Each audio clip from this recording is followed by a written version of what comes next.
Happy Thanksgiving, everybody. Turkey Day. Turkey Day. I stole that impersonation of a turkey from Aaron Weekly. Oh, that's his impersonation? He does such a good turkey impersonation. What a niche. I know. Before I knew him, I think I went gobble, gobble, gobble, gobble, gobble, gobble, gobble. Her standard. Yeah, but then he goes, and I think it sounds more like a turkey. Yeah, I think you're right. Well, it's a great day. It's a day to give thanks. Today on Experts on Expert, we have Sam Harris, who everyone knows. I love his podcast, Waking Up with Sam Harris. And this has been a long time coming. We've talked about Sam endlessly. Yes. But what is really relevant, and I want to give a big, big warning that this episode, more than any one we've ever done probably, is, for lack of a better term, potentially divisive. And we're quite critical about religion in varying degrees between he and I. And then Monica, there's kind of 3 points of view. But, you know, I just want to warn everyone that if that is a topic that will not make you feel good, I just want to warn you because it's quite heavy in that. Yeah. And another thing to just remind people is that this podcast is about learning about our guest and what makes them who they are and what they're interested in and what makes their work tick. Yes. So this stuff that we are talking about is part of Sam's DNA at this point. It's what he finds the most compelling. So there's no way we're going to be able to interview Sam and not talk about this stuff because it's what he finds important, and that's okay. Everyone can have different things that they... He's written books on it. Yeah. Yep. So if you're interested in Sam Harris, please enjoy. It is a dense mother effer. Yeah, he's a smart cookie. Don't try to listen to it after you've gotten all that in your tummy because you'll probably get a little sleepy. That's true. And again, y'all know how I feel about the menu. I don't love it. But most certainly right now I've got at least 6,000 calories of white enriched flour by way of my favorite Hawaiian rolls. I don't mind giving Kings a shout out. Sure. It's a free shout out. Boy. You know who gets me through this Thanksgiving? King's Hawaiian rolls. I can't believe you have to get through with I do. The stuffing and the sweet potato casserole. And you have to get through that? All right. I got to get through it, but I got to tell you, it's a nice, soft ride when I tear into that loaf of King's Hawaiian. So please enjoy Sam Harris, and happy Thanksgiving, everybody.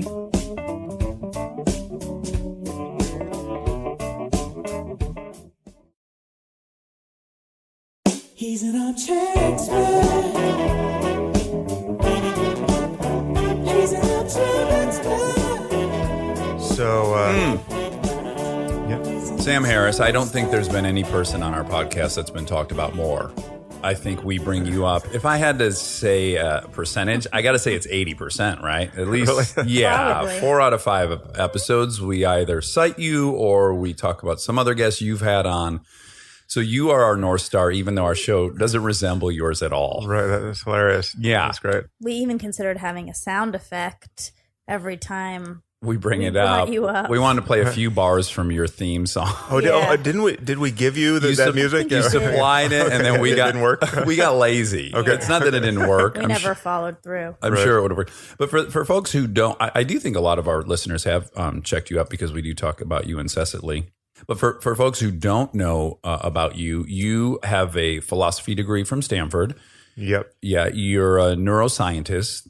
Well, I have a PhD in neuroscience. The truth is I function more as a philosopher of mind these days because I am not in the lab running experiments, or at least it's been a while. It's been about a year since I published a proper neuroscience paper. And honestly, I went into neuroscience as very much as a philosopher of mind. I just wanted to know more about the brain as a basis from which to talk about the mind. My motives have always been to think and write and speak about this intersection between philosophy of mind and moral philosophy and scientific breakthroughs in understanding ourselves biologically and just our general conception of how to live a good life. You couldn't have been born at a more perfect time to have been interested in philosophy. And then also this technology comes along where you can actually look and see what's happening inside, right?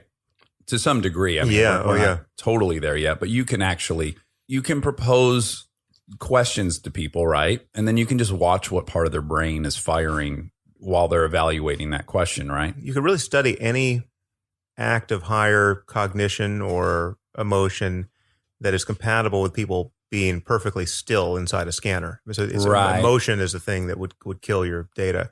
So, and there are many things you can do, but there are many things you obviously can't do. But like studying someone athletically, they need to be visualizing what they're doing, but they can't be actually doing any of it. You also are an author. You wrote The End of Faith. You wrote The Moral Landscape, and you wrote Waking Up, A Guide to Spirituality Without Religion. And you have the Waking Up podcast, and which I assume you stole that title from your own book. Indeed. That's a safe assumption. But I came to know you, I believe a friend of mine recommended the Jonathan Haidt. I never pronounced that correctly. Height, yeah. Haidt. Yeah, he hates when you say hate. As he should. But yeah, the first podcast of yours I heard was, but let me back up. That's not true. Many of you might know, and when I'm explaining to friends who you are, I go straight at, well, he's the guy who fought Ben Affleck on Bill Maher. Right. Yes. Would you say that's one of your more famous moments? It is, for better or worse. Yeah, that went more viral than most things. Yeah. And that was before I was even like a big consumer of your thought process or anything. But the thing that was really glaring to me in that debate where I was getting frustrated was you were attacking an ideology and he was insisting you were attacking a group of people. Right. And would you say that was kind of the division in your mind that was happening? Because it was Yeah. about Islam and Muslims. And you're very critical of Islam, as you are very critical of Christianity and Judaism and probably all organized religions.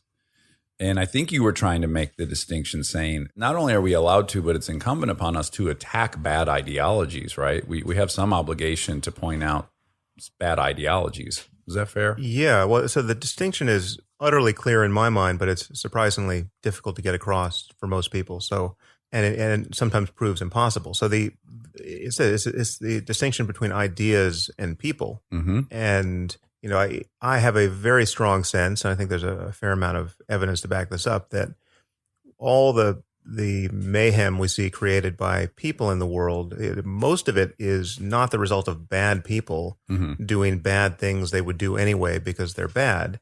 It's the result of good people, or at least psychologically normal people just like ourselves, under the sway of bad ideas. I think bad ideas are some bad software. Yeah. So Yeah. bad ideas are far more powerful than bad people. Again, it's not to say that the Hitlers don't exist, or the people who are true psychopaths or sadists who will do bad things in whatever context they find themselves, presumably. But ideas are really what do the heavy lifting for us. And in the most perverse case, you have people who are genuinely good people, really compassionate people, really committed to helping others, but their conception of what helps is nuts, right? Right. And completely at odds with any rational project for maximizing human well-being. So there are people who are, in the Christian context, who think that Jesus is going to come back in their lifetime and throw sinners like me into a lake of fire, and that's a good thing because that's the God has the creator of the universe, all-knowing and all-loving, has for some reason created the universe this way, as this kind of massive psychological experiment where you're tested to see whether or not you can believe in him on bad evidence. Right. And that this is just the way things should be. And they're genuinely moved. Some of these people are genuinely moved by compassion to spread the gospel to others. And this is true even with a group like ISIS. It's many people think that ISIS was simply attracting all the world's psychopaths to one place, and these are people who would do terrible things anyway. But that's clearly not the case. I mean, you just have to read the biographies of specific people who have dropped out of medical school in London to go fight for ISIS, and they're under the sway of very specific ideas about jihad and martyrdom and just the way the universe is structured morally. Well, you had a great guest on, I forget his name, but he himself had allowed himself to be recruited. Do you recall the guest I'm talking about? He had put himself in a position to be recruited numerous times in the pursuit of writing about it. And one of the things he said he found to be kind of unilaterally used as an approach is they're really preying upon your sense of guilt, right? That we all have these things that we've done that are shameful, and that this is a path to redemption for our own personal shame. Right. And that's a part of all the recruitment. And I thought, well, now we're getting close to something human I can comprehend, which is we do all as humans seem to have this perverse feeling that we need to repent. It just seems like a really easy thing to get people to succumb to is this, the Christians are born with original sin, right? And this is a very easy concept for people to adopt because we all do feel shame. And we feel guilt about not being perfect human beings, and we kind of carry around this luggage of it. And if someone offers you a way to not carry that around anymore, it can be appealing. Yeah, I mean, there's so much about human psychology that is not optimal. We have not evolved to. We have a lot of bad vestigial shit, right? Yeah, that helped us at one time that now probably is hurting us. Yeah, or it helps us in certain contexts, but those are not the majority of the context in which we live. So you have a strong capacity to fear other people or to worry about the sexual experience of your mate or your child, and there are taboos around sexuality, and it leverages jealousy and disgust in a way that religions canonize, right? So then you have whole cultures where you can have a phenomenon like honor killing, where so in the most perverse case you have the phenomenon, again, this is widespread across the globe, where if a girl gets raped, the response of the men in her life is not compassion. It's a shame that is so overwhelming that they want to kill her for having brought this shame on the family. The only way to expunge this shame is to kill her.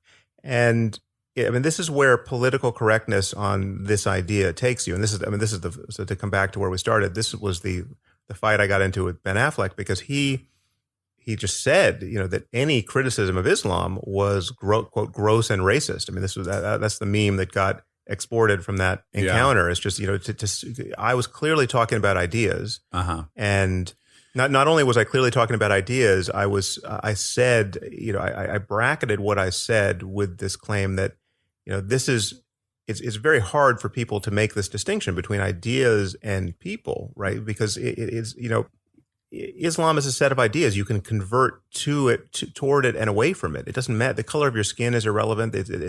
Muslims are not a race. Yeah, you can choose to be a part of that group. Yeah, unlike so I made all of this clear, and then he exemplified all of the problems of having this conversation, because he then just was unwilling to make this distinction between ideas and people. And I don't want to interrupt this with something trivial, but I'm going to. Monica's number one crush in her whole life is Ben Affleck. Long time crush. Yeah. Long time. Now, did you My feel condolences. like when you were watching this? It's okay. I watched it, and I understand everyone's points. But Monica, what's your background? Are you I'm Indian or Yeah. But Hindu, Christian, Muslim? kind of nothing. But my parents are Hindu, technically, yeah. But I wasn't raised in any real religion. But when you were looking at Ben through rose-colored glasses, were you, as I always do, as you always do, were you weighting his side of the argument a little bit, or did you? Could you even remember the feelings you were having? Like, wow, he's making kind of a logical point, but I do love him. No. Well, I do love him at the end of every sentence. Right, as it should be. But I also, my first inclination is always to side on the more liberal, more people-based, more Ben Affleck side. Like, that's my first response. But I am also logical enough to see the difference. And I love your podcasts. I'm equally a fan. We talk about your podcast all the time. It's the foundation of our friendship. Basically. Yeah. I can see the difference between ideas and people, but I also see that he probably felt fear. You were weaponizing the right? Fear, exactly. Right. Yeah. It was based out of this fear that whatever you were going to say was going to help, propel a group. Right. The actual racists who real do racists. hate Muslims. It's you. It's not your quote. I think it is Majad Majid Nawaz. Majid, Yeah. who said that the left has it wrong on Islam and the right has it wrong on Muslims, which yeah. I think is a very, cuts right through my opinion of it. Yeah. Well, and just to be clear, you can be focused on the suffering of people, but you should pick the right people. So I'm very focused on the suffering of people in the Muslim community who are in hiding because of their ideas. They're the largest victims of all this to begin with, right? They're the largest victims of Muslim terrorism. I mean, if you hear that a suicide bombing happened somewhere, you can safely bet that it was Muslims for the most part who were blown up, right? Yeah. It's just not, it's not Americans getting blown up day after day. Well, I will say when I've, vocalized similar opinions to yours, people are quick to say, well, the Christians are just as bad. And I will say, absolutely. And if I were at a dinner party during the Crusades, you would hear me talking incessantly about how crazy the Crusades are. I don't happen to be at dinner parties during the Crusades. I mean, any one of these religions has had a period, that has been as productive in that capacity. But it just so happens that currently there's a leader in it. Yeah, there are contexts in which dogmatic Christianity might be worse. I mean, that the specific consequences of specific beliefs is what matters, right? And so it's and Christianity has been the hegemonic religion in that our government, like it or not, church and state isn't truly separated, and that we've had policies for 200 years now that are strongly motivated by Christian ideals that have had gigantic global impacts that I don't think you would deny. No, I wouldn't. I think generally speaking, Christianity has been beaten into submission by modernity for the last 200 years. So you're not getting the same kind of theocratic overreach, but you can definitely find pockets of Christianity that look a lot more like the Taliban than even Bible thumping Christianity in the U.S. does. Sure. And I mean, so in a place like Uganda, Christians are killing gay people and killing children who they think are witches. I mean, it is the Middle Ages in certain. But the crucial thing there is that all you need to do that as an otherwise good person is a sincere belief in the reality of witchcraft, right? You simply presumably you don't understand something about medicine or about meteorology or whatever you think these witches were affecting, but a belief in witchcraft is all you need to do the crazy things that inquisitors and other, because you're saving your community. You have ultimately some kind of altruistic goal that you can justify. Yeah. Stay tuned for more Armchair Expert, if you dare.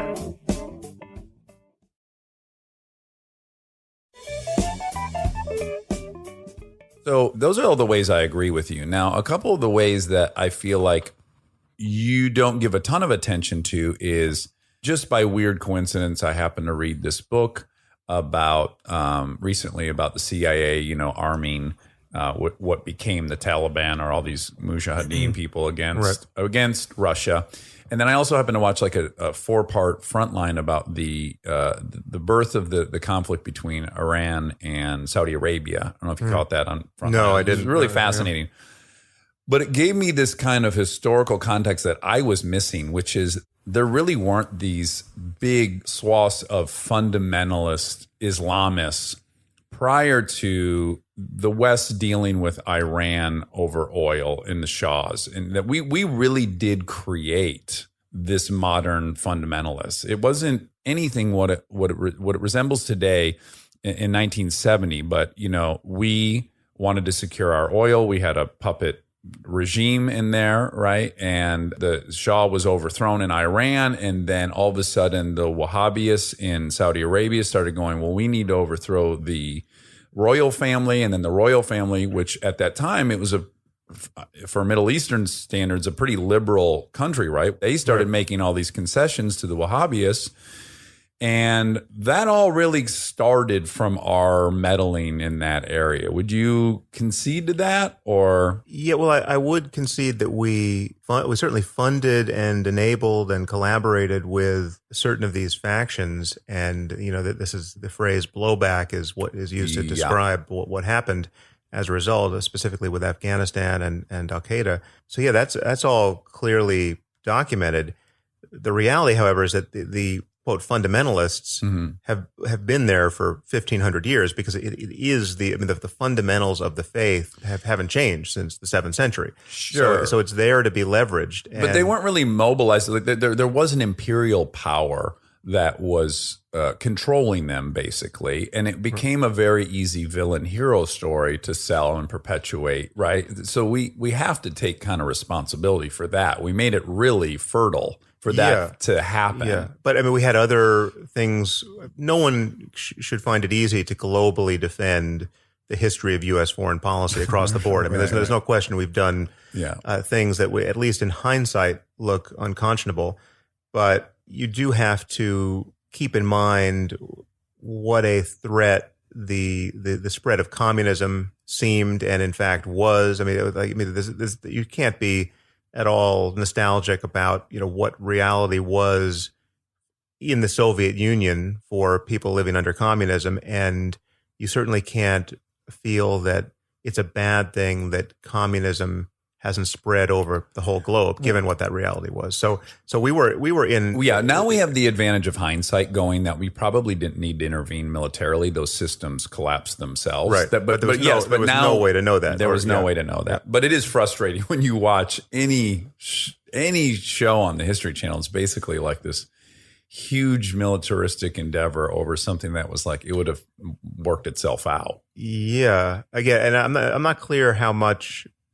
For in each case, whether the conflict was necessary or not. I mean, I think you could probably argue that the Soviet defeat in Afghanistan was part of what caused that was crucial. Collapse. Yeah.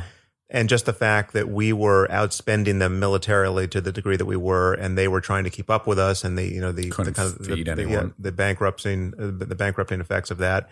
Yeah, it's ugly, I mean, the details are ugly, and I'm sure we don't know all the details. And it's an interesting problem that the more and more we understand the consequences of our war making, right? The more evidence of collateral damage we see, may make it impossible for us to fight not only unnecessary wars but necessary wars. Yeah. So it's like as you know, I'm not one of Trump's many fans. Oh, we've heard. I won't go on a rant about Trump, but it's conceivable. I don't know that we're in that situation, but it's definitely conceivable that having someone who can credibly advertise his callousness and his ignorance, such that our adversaries recognize that they may not be dealing with a rational actor, because what we're finding ourselves encountering a lot. I mean, this happened a lot with jihadists across the board.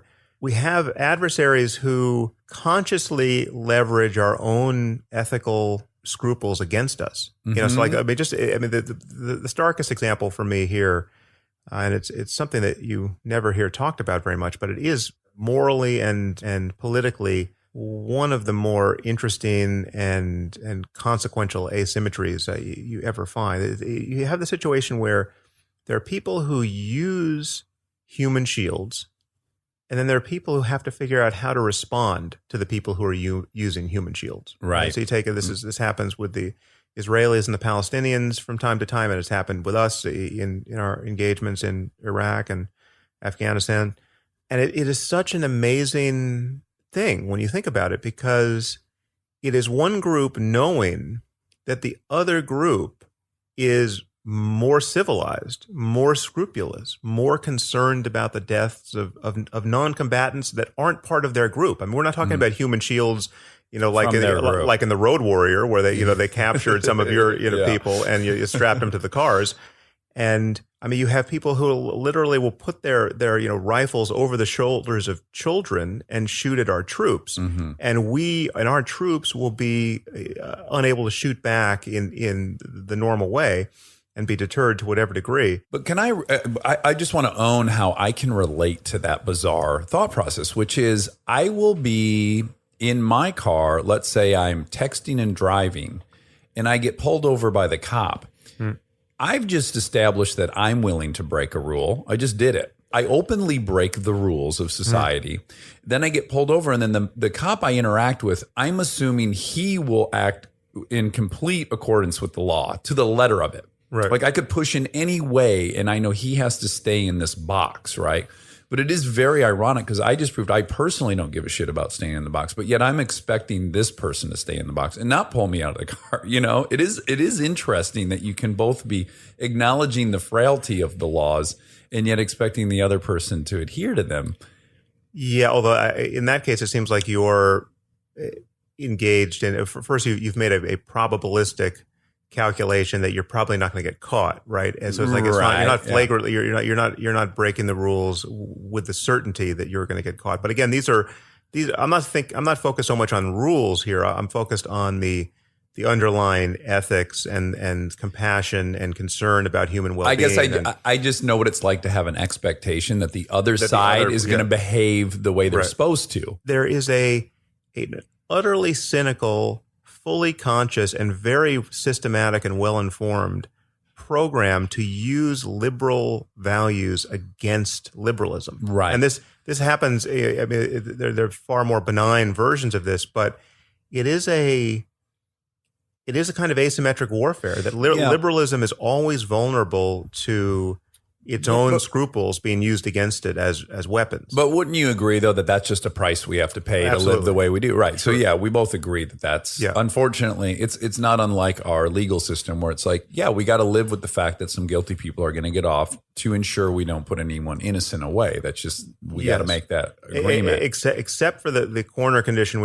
we started talking about, where you could imagine a situation where we have a necessary war we have to fight. You know, the next Hitler emerges somewhere, right? Right. And yet we find ourselves civilizationally incapable of doing what would actually be required to win that war. Yeah, like just how much collateral damage could we accept in our war making, given that we can actually see what that looks like, right? Mm-hmm. You know, I think we could, you know, we certainly couldn't fight World War II the way we fought it. No. And probably shouldn't. I mean, there were many things we did that probably didn't materially affect the outcome of the war that caused, you know, hundreds of thousands of lives that didn't have to be lost. But so I mean, it's all to the good until conceivably it isn't, and we'll never necessarily know in advance where we cross that line. Your bigger fear is that we have established a society and a culture right now that we can't even really evaluate when that time may be, right? That we have so much policing of any kind of ideas that might be offensive or threatening that we won't even, if that is ever required of us, we no longer have the system by which we could bring up some very provocative idea without being labeled something and then excommunicated. Well, yeah, I mean, this is a concern I have just across the board on topics that are far less fraught than this one. I mean, talking about anything of social importance now seems to carry with it not only conceivable but very likely reputational risk that you're going to get smeared as some kind of untouchable, you know, and it's I mean, if you're talking about race or gender or police violence, virtually anything you see that blows up as a controversy on social media is the result of somebody having said something which in context might have been totally reasonable, or at least not, you know, beyond the pale, or if it was beyond the pale, something for which people should be allowed to apologize, right? They should be able to recognize, you know, that came out wrong. You know, I'm not that big of an asshole.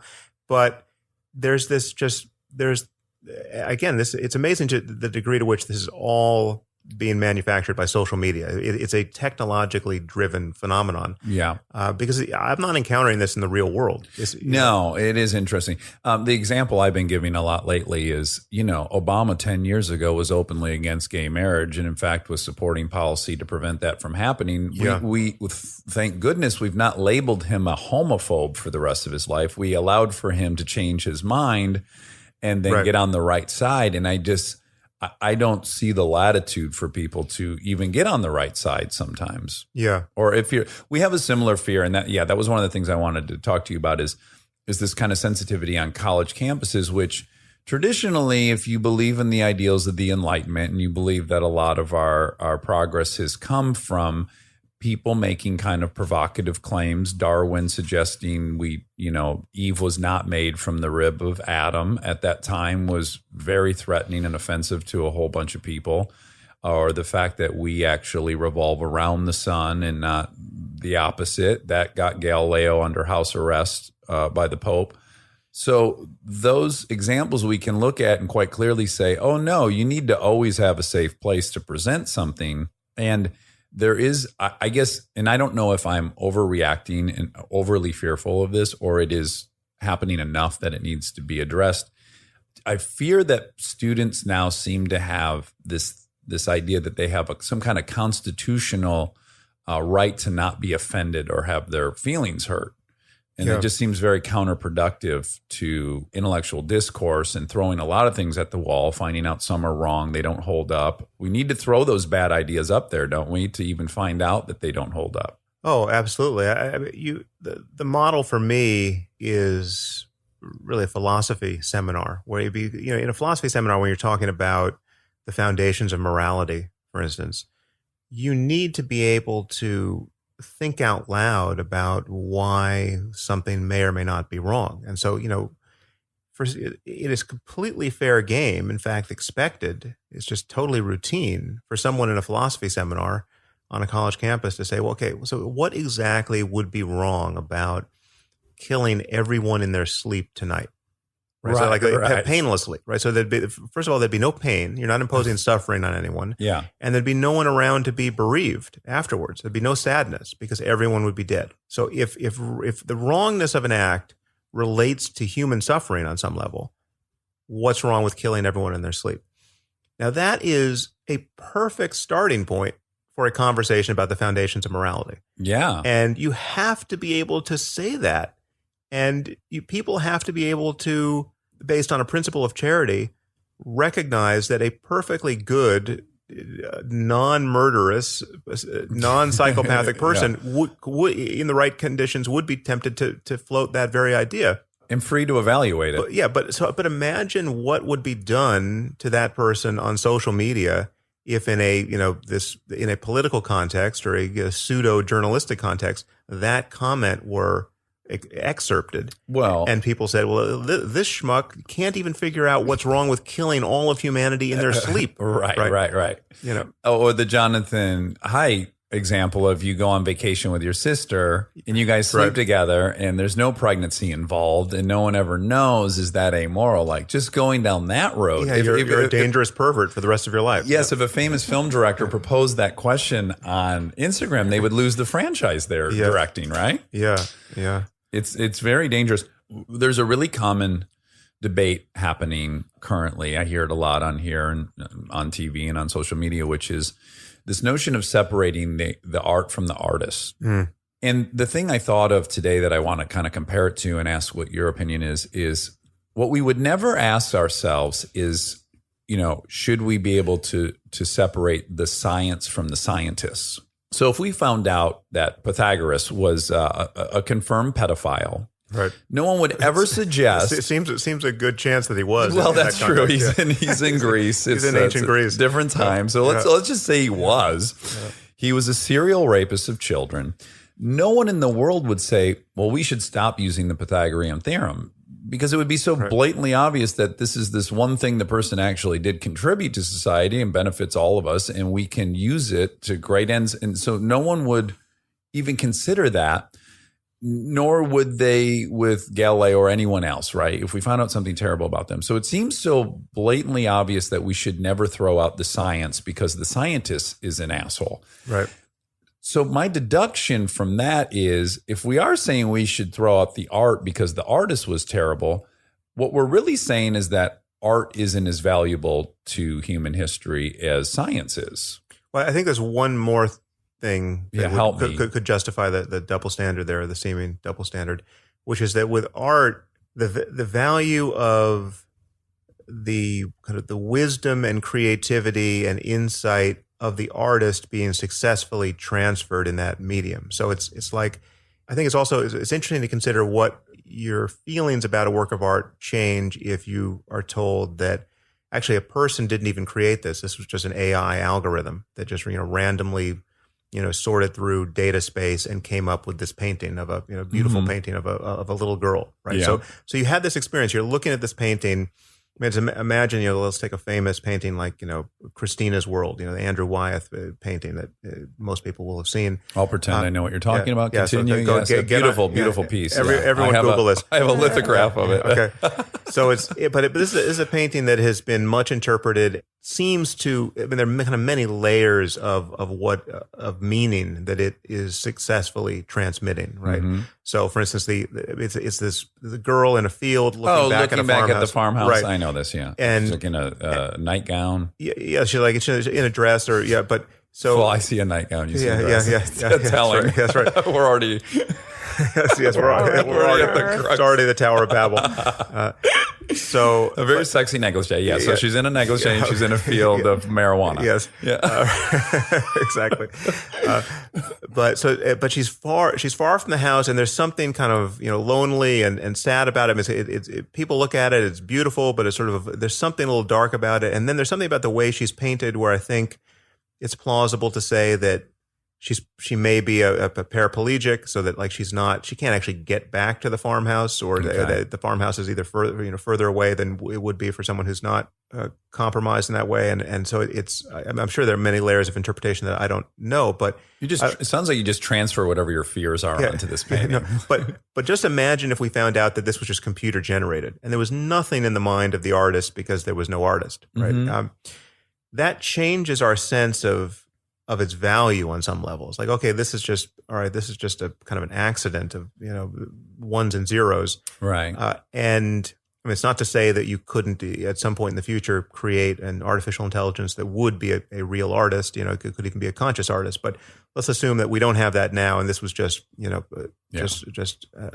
pure blind algorithm. Control Alt 796 Yeah. enter and this spit out. And we got Christina's World. Yeah. So that does deflate the whole thing. And there's something similar here where if you find out that the artist was a serial killer, or like you're admiring one of the clown paintings of John Wayne Gacy. Yeah. That does change your feeling about it, and there's not that kind of residue with the Pythagorean theorem, because it's just that either works or it doesn't.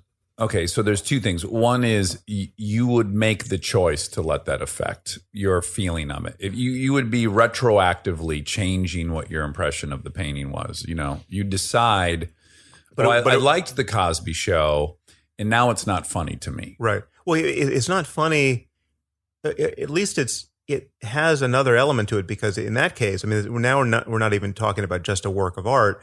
We're talking about Seeing the we're person. seeing That's the a bad person example. himself. Yeah. I shit the bed on that example. But let me say, let's take it one at a time.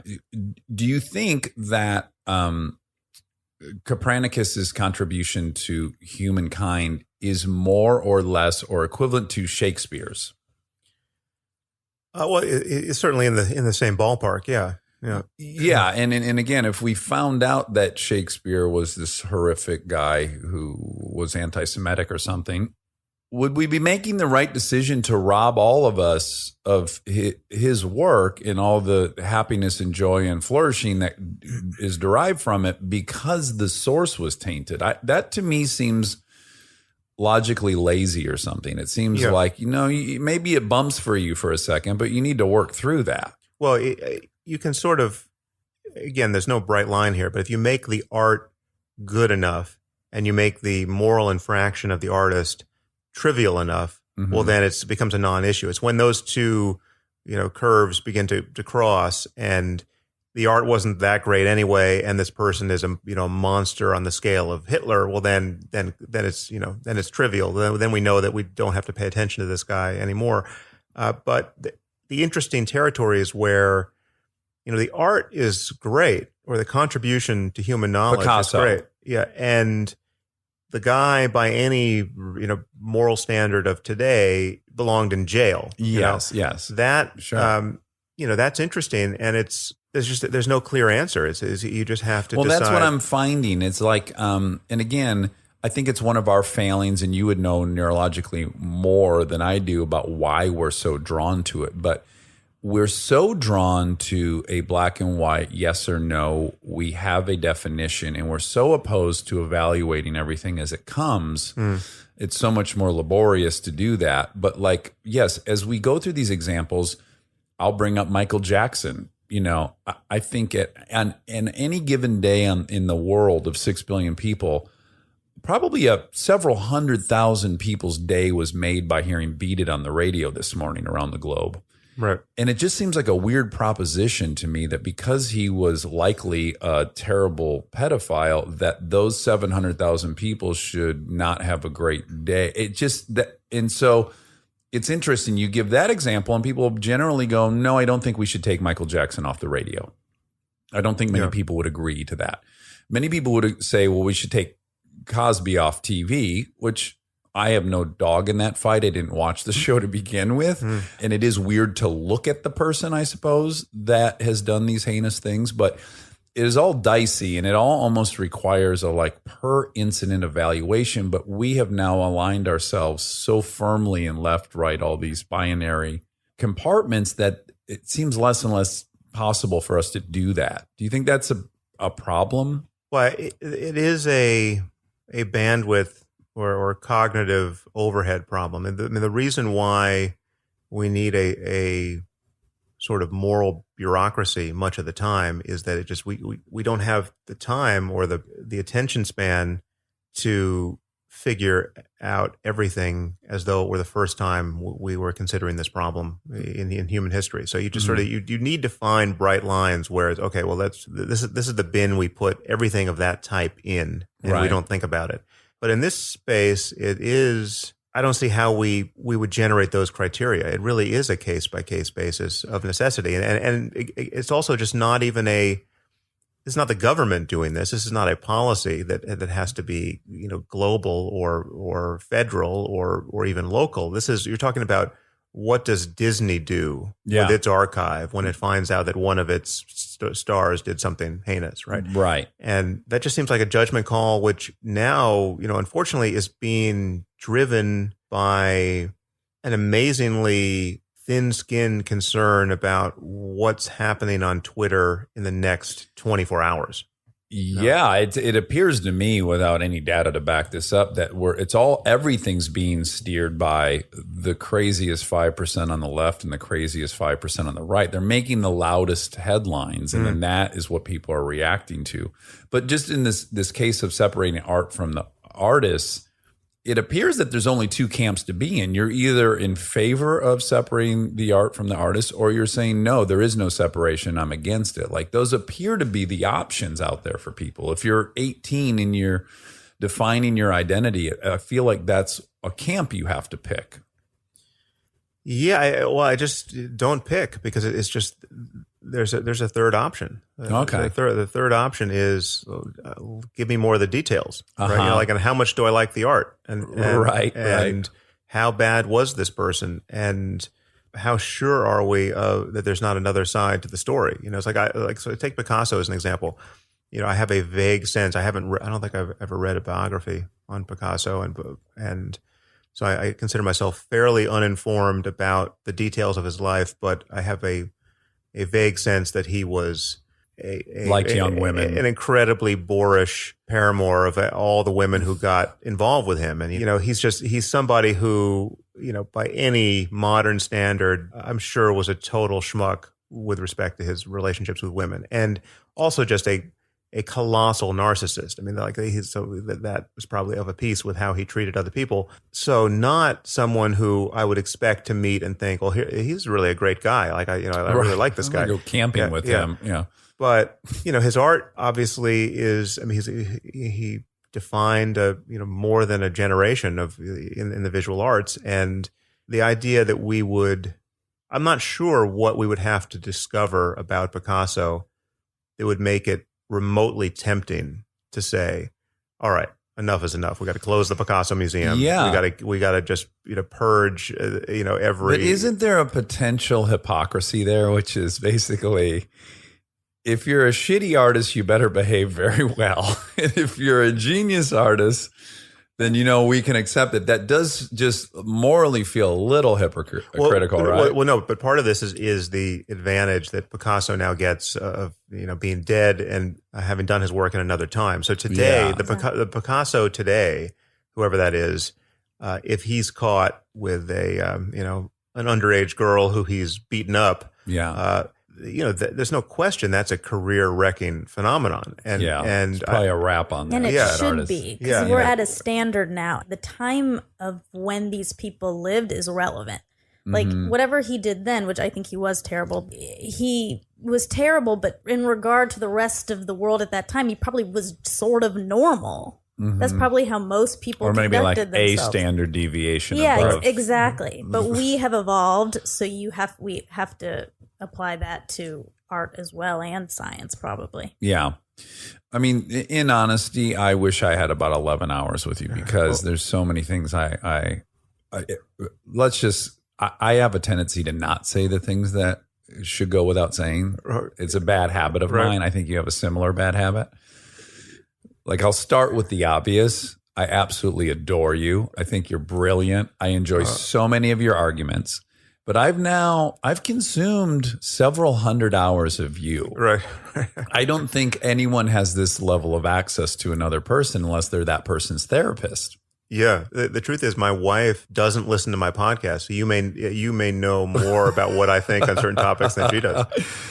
Yeah, but these along the way, and let me also say, you're very polarizing, as you are well aware. And then I have defended you publicly different times, and then I've myself gotten you get my hate mail? Yeah, I've gotten ensnared a little bit.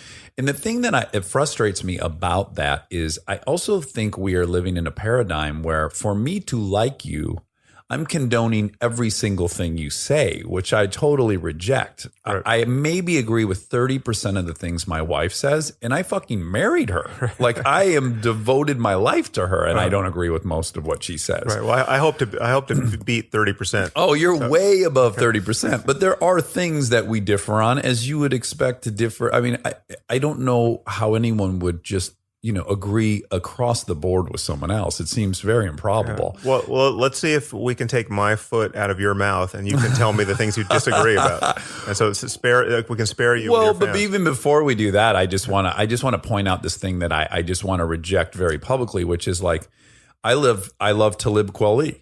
You guys have had your issues. Well, there's parts of Talib's thing I totally love and agree with. There's other parts I think he's out to lunch on, and that's fine with me. Well, let me just close the loop on that because, again, this is a pure confection of social media. I had no idea who he was. Oh, okay. Okay. And he's just started tweeting at me, attacking me for things I didn't believe, if I recall correctly. Right. And at a certain point, I said, listen, you have no idea who I am or what I think. So you're like, what are you going on about? And he just kept doubling down. Mm-hmm. And I think Majid got involved there too. I think he was attacking. I think that's how it started, actually. It was both Majid and I were getting attacked by him. Yeah. So that was just what he was doing that day on Twitter. Sure. I have I still don't know who he is really or what he thinks. And I have no desire to rehash that whole thing again because I basically was taking your position. He was on our podcast. Yeah, and he talked about it, and he was awesome. Okay. And then I found myself kind of having to take your position, which I'm not as smart as you, so I doubt I executed the way you could have. But it did force me into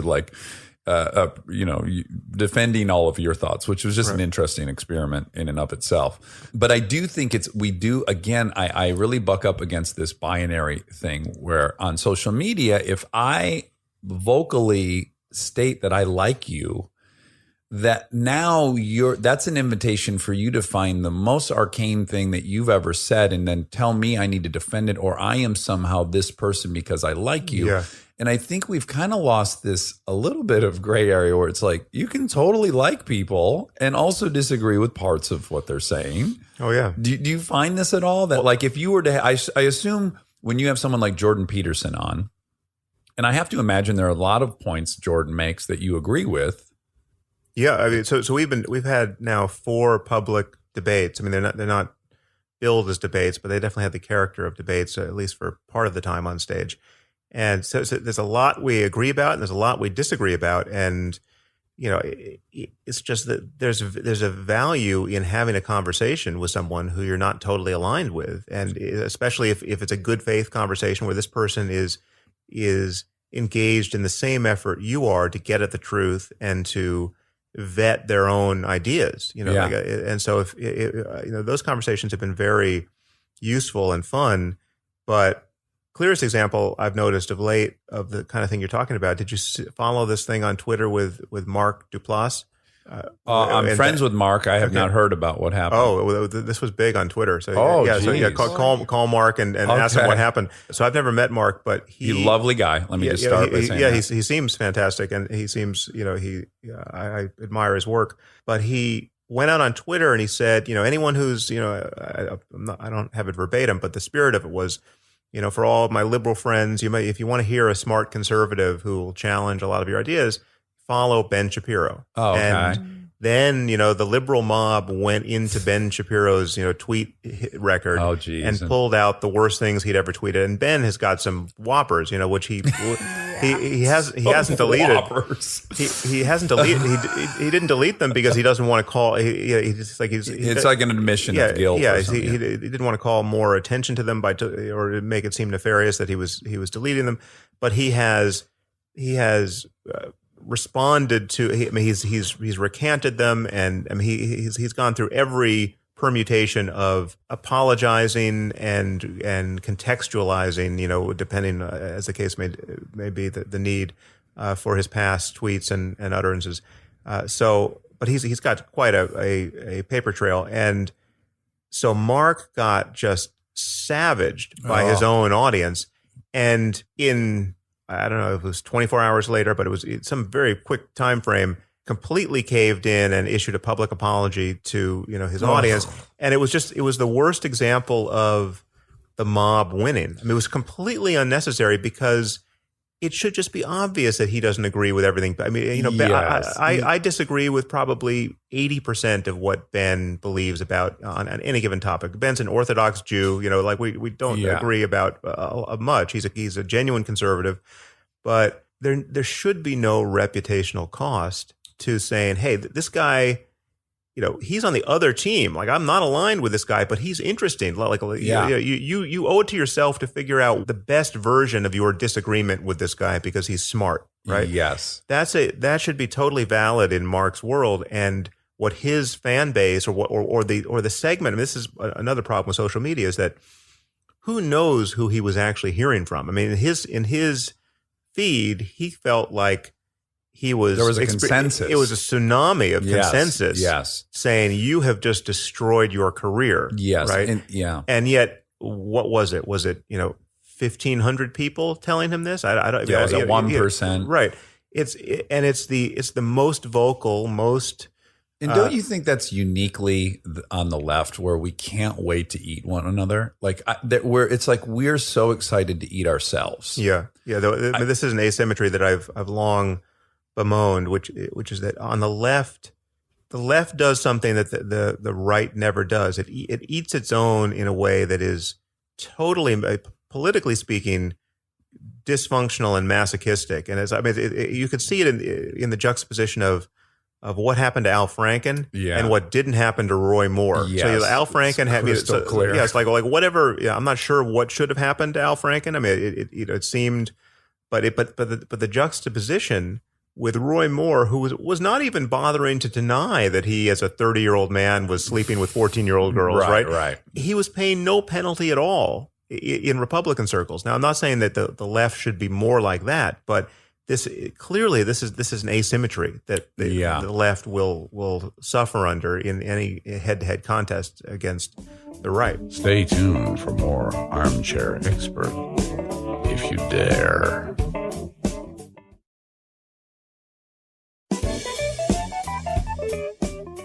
So this is another thought I wanted to ask you, which is, you've debated a bunch of people, and maybe they're not framed as debates or they become debates or whatnot. I got to see you live talk with Steven Pinker.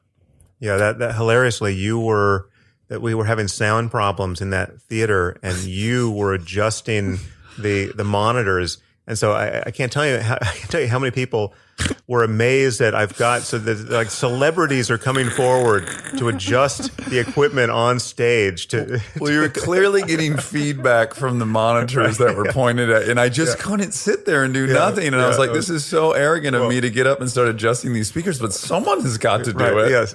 If brave men, what is this saying? Find a famous person who can climb on stage and adjust the sound equipment. Anyway, it was much appreciated, but it was hilarious.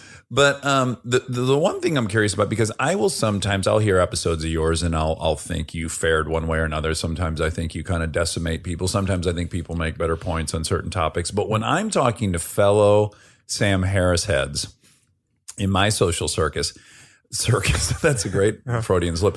You've, at least in my circle, kind of reached deity status where some people are just going to blindly go, regardless of where you end up. Some people are just there. They're going to be there. And I think it's, as an anthropologist, I'm not one because I don't practice, but someone who studied anthropology, there is this unavoidable attraction we have to alpha or whoever we establish as alpha. And many people can occupy that position. But once you've kind of said, this is maybe one of my alphas, like my intellectual alpha, whatever it is, we do have a real capacity to kind of just go with people. Would you agree? I mean, it's part of what perpetuates religion and all these different things is. Except, honestly, I mean, this may sound self-serving, but I feel like I have trained my audience to be incredibly fickle with respect to, they hold me to a standard that I notice many other people's audiences don't hold them to. And this asymmetry was brought out really clearly in my public conversations with Jordan Peterson, because there was a very much a kind of a team Jordan, team Sam vibe. Yeah. And so you could hear, like, in various moments, something one of us would say would segment out the audience, right? But I have an audience that is holding me to a standard of reasonableness and consistency and openness and honesty that I've trained them to hold me to. I mean, like, intellectual honesty. If I have a brand, it's that. Like, if I'm wrong, I need to admit it fast, right? And if I appear wrong, I need to notice that and then figure out how this misperception is occurring and cancel it. Whereas someone like Jordan, amazingly, is functioning in a kind of quasi-cultic, quasi-religious mode where, and I'm not saying he's necessarily consciously engineering this, but he can just change his tone in a way which will get 1,000 people in the audience to applaud, and it has a kind of revivalist thing There's happening. A rhythm to it, and it's my audience, and this is something I love about my job, frankly, is that I am hearing from people who are holding me to a standard of coherence and consistency and reasonableness that I have just endlessly advertised that I want to be held to, and I want to hold myself to. So I have an amazing error correcting mechanism, so when I get something wrong, I mean, this is a real difference between me and my many, public, critics, and I would even say enemies in certain cases. I can probably count on one or two hands the people who have made kind of a cottage industry around misrepresenting my views as publicly as possible. I mean, there are people who will cut together audio from my podcast, making it sound like I'm saying the opposite of what I was actually saying in context, and release that as though this look what Sam, look at this racist bastard. But then someone like Glenn Greenwald will tweet that out to his 1 million followers now. And so Glenn and I have gone back and forth fighting, but the difference between our audience is that he never apologizes for an error, right? He can consciously or not retweet something that's completely spurious about me, and we'll hear in his @mentions from thousands of people saying that this is the error you've made. He will never apologize, right? Right. If I get the slightest thing wrong about somebody like Glenn Greenwald, the slightest thing, it could be a hair's breadth between what I said he thinks and what he actually thinks, my fans notice and say, "Oh no, that's not. You have to apologize for that, right?" Right. And that's fine, because I think actually, misrepresenting somebody, even an enemy, is not fair game at all. This is what I was going to commend you on, is that one of the ways I think you have a tremendous amount of integrity is that you never make straw man arguments. You don't misrepresent the other person's point to help perpetuate your own point. You do a very thorough job of understanding the other person's point of view, and you have a commitment to be able to make their argument to them as well as they would be able to make it. Right? Yeah. I mean, I think that's just, forget about the ethics of it. That's just good rhetoric. That's just good argumentation. If you want to persuade somebody of anything, you should take the best version of the position you're arguing against. And it's incredibly helpful in a public debate to be able to restate the other person's position in a way that they sign off on. So you're not talking past each other at that point. Right. Like, yeah, now I know what we're... And it also allows you to then go forward, which is where you're hoping to go. Yeah. But what I will say is that what draws me to science in general is this notion of continual betterment, that ultimately everything's peer reviewed and no one's perfect, and that just through this process of criticism, it gets better and better and better.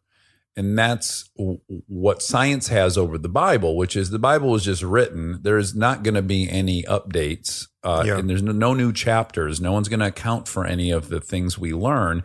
And so I just think anything you would hope to believe in or look to for answers should be something that implicitly is designed to evolve and continue to take on new information, right, and react to that. Yeah. So with that said, I've not heard, you probably correct yourself. I'm curious, are there any of these debates you can think of that you've lost? That's what I want to know. There are certainly debates I've had where the person I was debating credibly felt that he won for his audience. This is often the mismatch between... But if you left one of these and gone, fuck me, Stephen pointed out something really kind of profound, and I need to reorient myself on this. Like, I'm going to give an example. So when you and Steven Pinker started debating AI, right, and you have a pretty outspoken fear of where this could potentially go, AI. Yeah. Stephen does not seem to have that fear. No, he doesn't. Yeah, and you guys went at it a bit, and you guys were both ironically quoting like some of the same authors of things, but they were saying different things to both of you, which was very human. Yeah. But when he pointed out, in my opinion, that you're implanting into any of these AIs the fundamental thing that they don't have, that all organisms have, which is just simply that all organisms innately are competing for space and against one another. And that in itself is just something that is so unique to an organism that we would have to so thoroughly design to put it into a machine that it just seems crazy that we would take the time to do that, because that would ensure our eventual annihilation. When he said that, and that connected for me, I was like, yeah, that's right. Half of more than half of our hardwiring and programming is for us to have the highest fecundity rate. And that's just a weird hiccup of being an organism that a machine doesn't have. At any rate, when you were debating him on that, did you take that point and go like, oh yeah, that's something to think about? No, well, that actually seems like a red herring to me. I don't remember that moment in that conversation, but my general feeling about Steve on this point is that he's not, for one reason or another, actually engaging the best points on the other side. I mean, he has a kind of straw man version. I mean, certainly in his book, it's an utter straw man version of the concern. I mean, the people who are concerned about this are not concerned about Terminator-style robots, suddenly becoming malicious, like where you have AI that was benign, but then it forms a hatred of humanity. And there's several people who are arch skeptics about this concern. Like this concern is so first of all, not only is it crazy to think we could ever build AI that wouldn't be aligned with our interests, we may never build a general AI at all. It's like this is the whole thing might be a pipe dream, right? Sure, so they're skeptical about the fundamental phenomenon of building this technology. I don't think those people are seriously engaging with the real arguments. And so there's no that wasn't a moment where I felt like but had it been, there are many moments like that when I'm in dialogue with somebody. Because I want you to be like science, Yeah, oh, yeah. I want to see you evolve. I want to see you occasionally come on and admit that you were wrong. Like in that same live event, you were asked what is a something profound you've reversed your position on recently. And the one you could think of was death penalty, which I too have had my position reversed. But I thought that was maybe an easy one. And it's a clear one, and it was a big one. But I think I also said this recently on my podcast because it's a more recent one in response to that very question. So I had Neil Ferguson on the podcast. We're talking about Trump, and Neil is a historian and the husband of Ayaan Hirsi Ali. So, so they're quite the power couple. So, Kristen Bell and Dax Shepard of social justice and of anti-theocracy and history in this case. But Neil's a powerhouse in his own right, and he's a historian. He's now got an appointment at the Hoover Institute. I guess he's kind of a libertarian. He's not a true conservative, but he's kind of, I guess, grouped right of center often on many of these questions. But he's certainly not a social conservative. But he's someone who is not. He's not a Trump supporter, but he's someone who he's kind of stayed out of the fray on this topic to some degree, certainly more than I have. And so when I got into my litany of reasons to think Trump was just the orange nightmare that we need to find some way to expunge, he said, "Well, have you ever thought about the counterfactual situation of just what if Hillary had won? Right? What would the world look like if Hillary were president?" And because everything you're saying about how bad it is that Trump is president seems to be predicated on your having formed a clear conception of what the world would be like if Hillary were president, and how much better a world that would be. Right. And he had many reasons to think that the world would be perhaps in some ways worse, right? And one of his reasons, which is a somewhat paranoid and cynical, but possibly true reason, which is that he thought that if Trump had lost the election to Hillary, the response of the Trump voters would have been something close to an actual insurrection. I mean, like we would have had a real problem on our hands. It had because Trump would have said this is this was a fake result. Yeah, rigged election. It was totally. I mean, he was clearly preparing the ground for that response, and who knows what chaos would have ensued. And in Neil's view, which I'm not sure I agree with, but he views the election of Trump as kind of lancing a boil that really had to be lanced. Like this was a powder keg, and had Hillary been elected, it would have exploded. And so what was interesting to me is that all of my complaining about Trump was informed virtually not at all by engaging that exercise. Right, seriously by comparing what yes. her potential presidency would be versus his. Right. And, all of the possible consequences. And so it definitely changed my view of our current situation. It's not that Trump looks any better to me, but it's just like I realized, wait a minute, there are many things I don't know.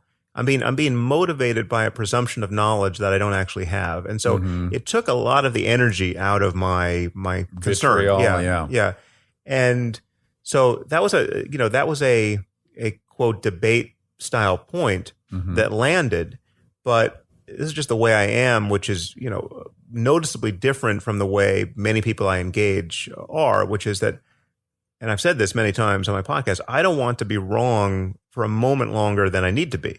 Right. Like I've got, so the moment it is uniquely painful. I've been wrong on here and had to admit it. And it's, if it happens quickly enough, all people notice and all the other person notices is that they have the pleasure of educating you on a certain point. Like if you're wrong, it's like, oh, seriously, that's the way it is. Oh, wow. So I didn't know that. Okay. Yeah. And so if you can revise your worldview in real time under pressure, it doesn't have this character of, oh, fuck, that's embarrassing. I just, I dug in and now I just got slaughtered, right? Yeah. The world isn't what I thought it was. So now what is it? So you don't have any fear that it retroactively, like for you to admit you're wrong publicly, you don't have any fear that it's your other arguments you've had now seem to lose credibility. Like, do you feel this responsibility to get it right all the time because it would inadvertently diminish all the other points you've made? I feel a responsibility to be honest in every moment.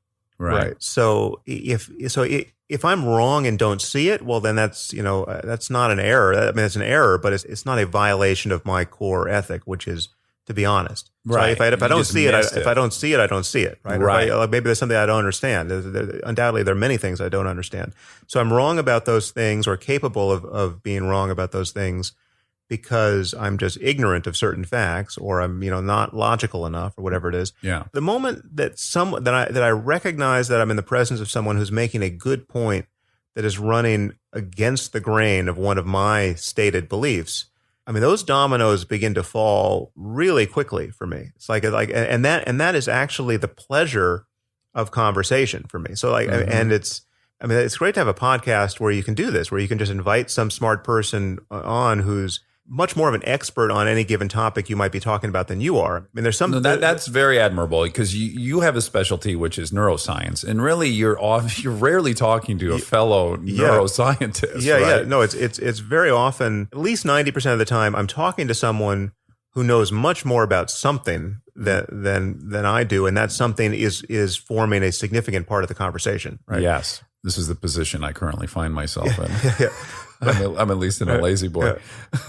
But unlike a normal journalist or a normal interviewer whose job is just to kind of poke that person to kind of get out of the way, I am usually approaching it as a conversation where I'm going to take up at least 40% of the airtime, because I do have a dog in the fight. I have opinions about what we're talking about, and I want to pressure test those against someone who also has strong opinions, and for good reason, because this is really what we're talking about now is really in their wheelhouse. Yeah, and so it puts me on the line in a way that it's like my friend Joe Rogan, who's got as you know, a huge podcast.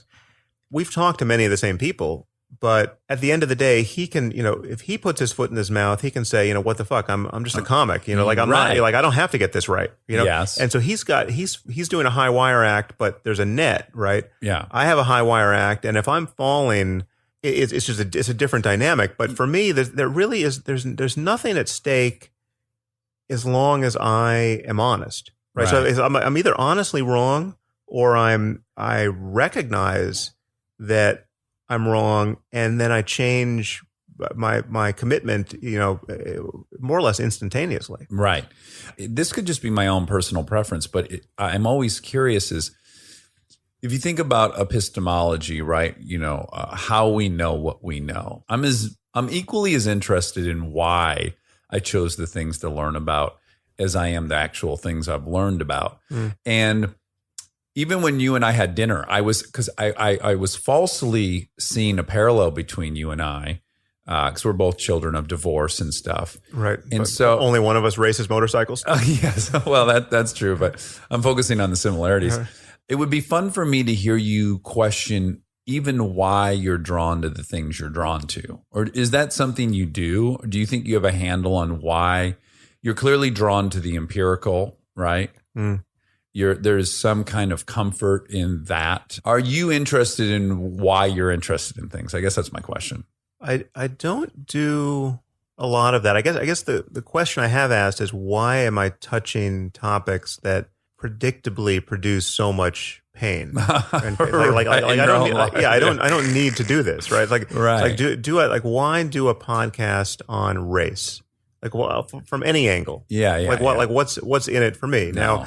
But there's no blue ribbon at the end of this for you. But my last podcast was on race, right? Right. And I recognize the reason why I do it is it does come down to, it's the coincidence of human suffering and conflict, and my sense that it's obviously unnecessary. So it's the unnecessary part of human misery that really motivates me to react or respond, whatever I can bring to that. To problem, to help solve it. You could have gotten a PhD in jazz history or Renaissance painters or any number of things there are to study in this world, and you were so clearly drawn to philosophy and then the brain, And I just wonder if you have any sense of from your childhood, why those things seemed like questions you needed to ask, or if they were comforting when you got that information, or if there's, Well, ironically, it's a quasi-religious calling in the sense that, I mean, the thing that brings many people to religion, or at least anchors them in their religious beliefs, is death and the reality of death, and the having lost people and wanting to know what that's all Sure. about, and how can you prepare yourself emotionally for the inevitable losses that we'll all experience in life. And I had a few people close to me die early. I mean, the one that really impacted me was a best friend died when I was 13, and then my father died when I was 17. But I had I had dogs die early as a kid, and I had a grandfather die earlier than that. So I was like, death was something that punctuated my life for as long as I can remember. I actually I kind of made an independent study of religion, and known it at the time, but quasi New Age phenomenon and psychic phenomenon. And, like just what happens after death? What is consciousness? What are we? But so you had some incidents early where you were forced to recognize the vulnerability of being human. If your friend dies at 12 years old and your dad dies at 17, it's quite obvious that you're not, you have no assurance that Yes. you're just going to make it to 100 years old. That's pretty obvious. I guess you trained jujitsu, right? Mhm. You had the podcast with the security specialist. who I Gavin forget- DeBecker. Gavin DeBecker. Well, I had a few. I had Gavin DeBecker. I had Scotty Reitz, who's a former SWAT operator, Right. And then I had Jocko Willink, the Navy SEAL. So I had a few. So for me, I'm not as interested in security because I just don't really have a fear of that stuff, for right or wrong. It's just of the many weird proclivities of my personality, I'm just in general not very fearful. Right. Do you think in general you're fearful, as just your worldview is a little fearful? I wouldn't. You'd call it realistic, I'm sure, but that would be the trap. Fear is not the emotion that I experience that causes me to pay attention to any of these things or do any of the things that like to train jujitsu. So that first of all, training jujitsu is just flat out fun and addictive. I mean, it's like, Right. once you start doing it, it is the most addictive sport I've ever encountered. So Yeah. it's like fear is the last thing from your mind when you're training jujitsu. But even like you're working with firearms, it becomes a kind of once you go through the down the rabbit hole and having decided, well, this is worth your attention. Mm-hmm. Then it becomes just like a guilty pleasure. It's like Sure. I imagine it's something like riding motorcycles or whatever. I mean, let's say riding motorcycles. Like one way to get into it was, there are many safety situations where being able to ride a motorcycle could save your life, right? Yeah. Like in some end of the world phenomenon, like you're going to want to know how to ride a motorcycle. Sure. So let's say you believe that, and then you get into it. Well, then all of a sudden, riding motorcycles presumably is hugely fun, and you're not motivated by fear while doing that. That's a great example. So riding motorcycles, I love it. It's a huge part of my life. It has been for 30 plus years. Right. I also have the awareness that I, as a child, was trying to do anything that could establish me as manly. That was just one of many things. I would jump off the roof. I would jump off of tall bridges. I would fight other dudes. I was in constant search of approval from my peers that I was manly. And I do believe that's because I just didn't have a dad around. There was no dad to go like, well done, son, you really did it. And so I was just endlessly looking for that approval from my male peers. And the way you won glory where I'm from is you fucking jumped a motorcycle over a bonfire, So by God, I was going to do that. Or you punched the dude at the bar who called your girlfriend a bitch. Like these are the things I did. So it's working on two levels. I very much enjoy it. I love it. I could tell you a million reasons why it is meditation. If I go to the track on a motorcycle, it's the one place in my life that for 30 minutes, I absolutely can't afford to have another thought other than the next turn and braking and accelerating. If I have another thought, I will crash. Right. And so that in itself is meditative and I enjoy it. But if I'm just being honest about what got me into it, it was one of many ways to establish my manliness.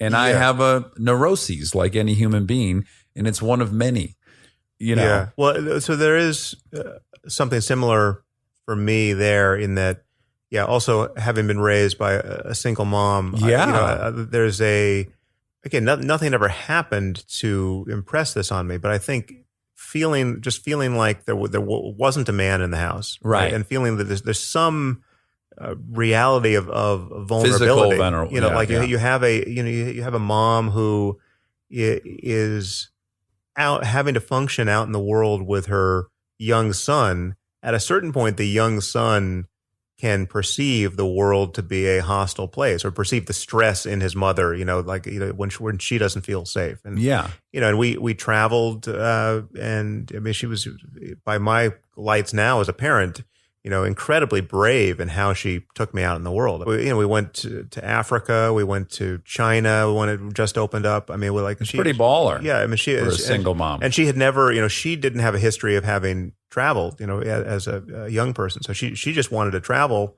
for the first time in her life. And she had an 8-year-old kid or a 9-year-old kid with her, who she had to take. And those are fantastic experiences. But the reality is I'm a young boy in a world where men are noticing my mom as a single woman, right? Yeah.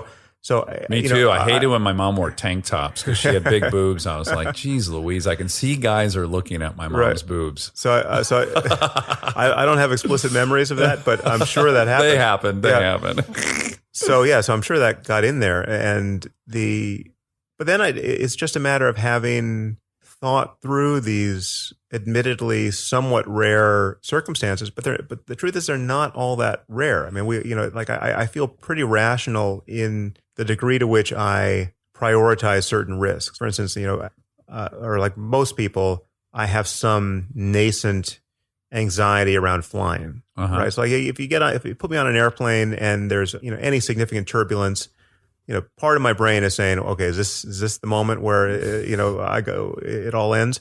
But the reality is that flying is so safe that it is irrational to worry about dying in a plane crash. Totally. And it is totally rational to worry about dying while texting while driving, and yet almost nobody worries about that, right? But that's right.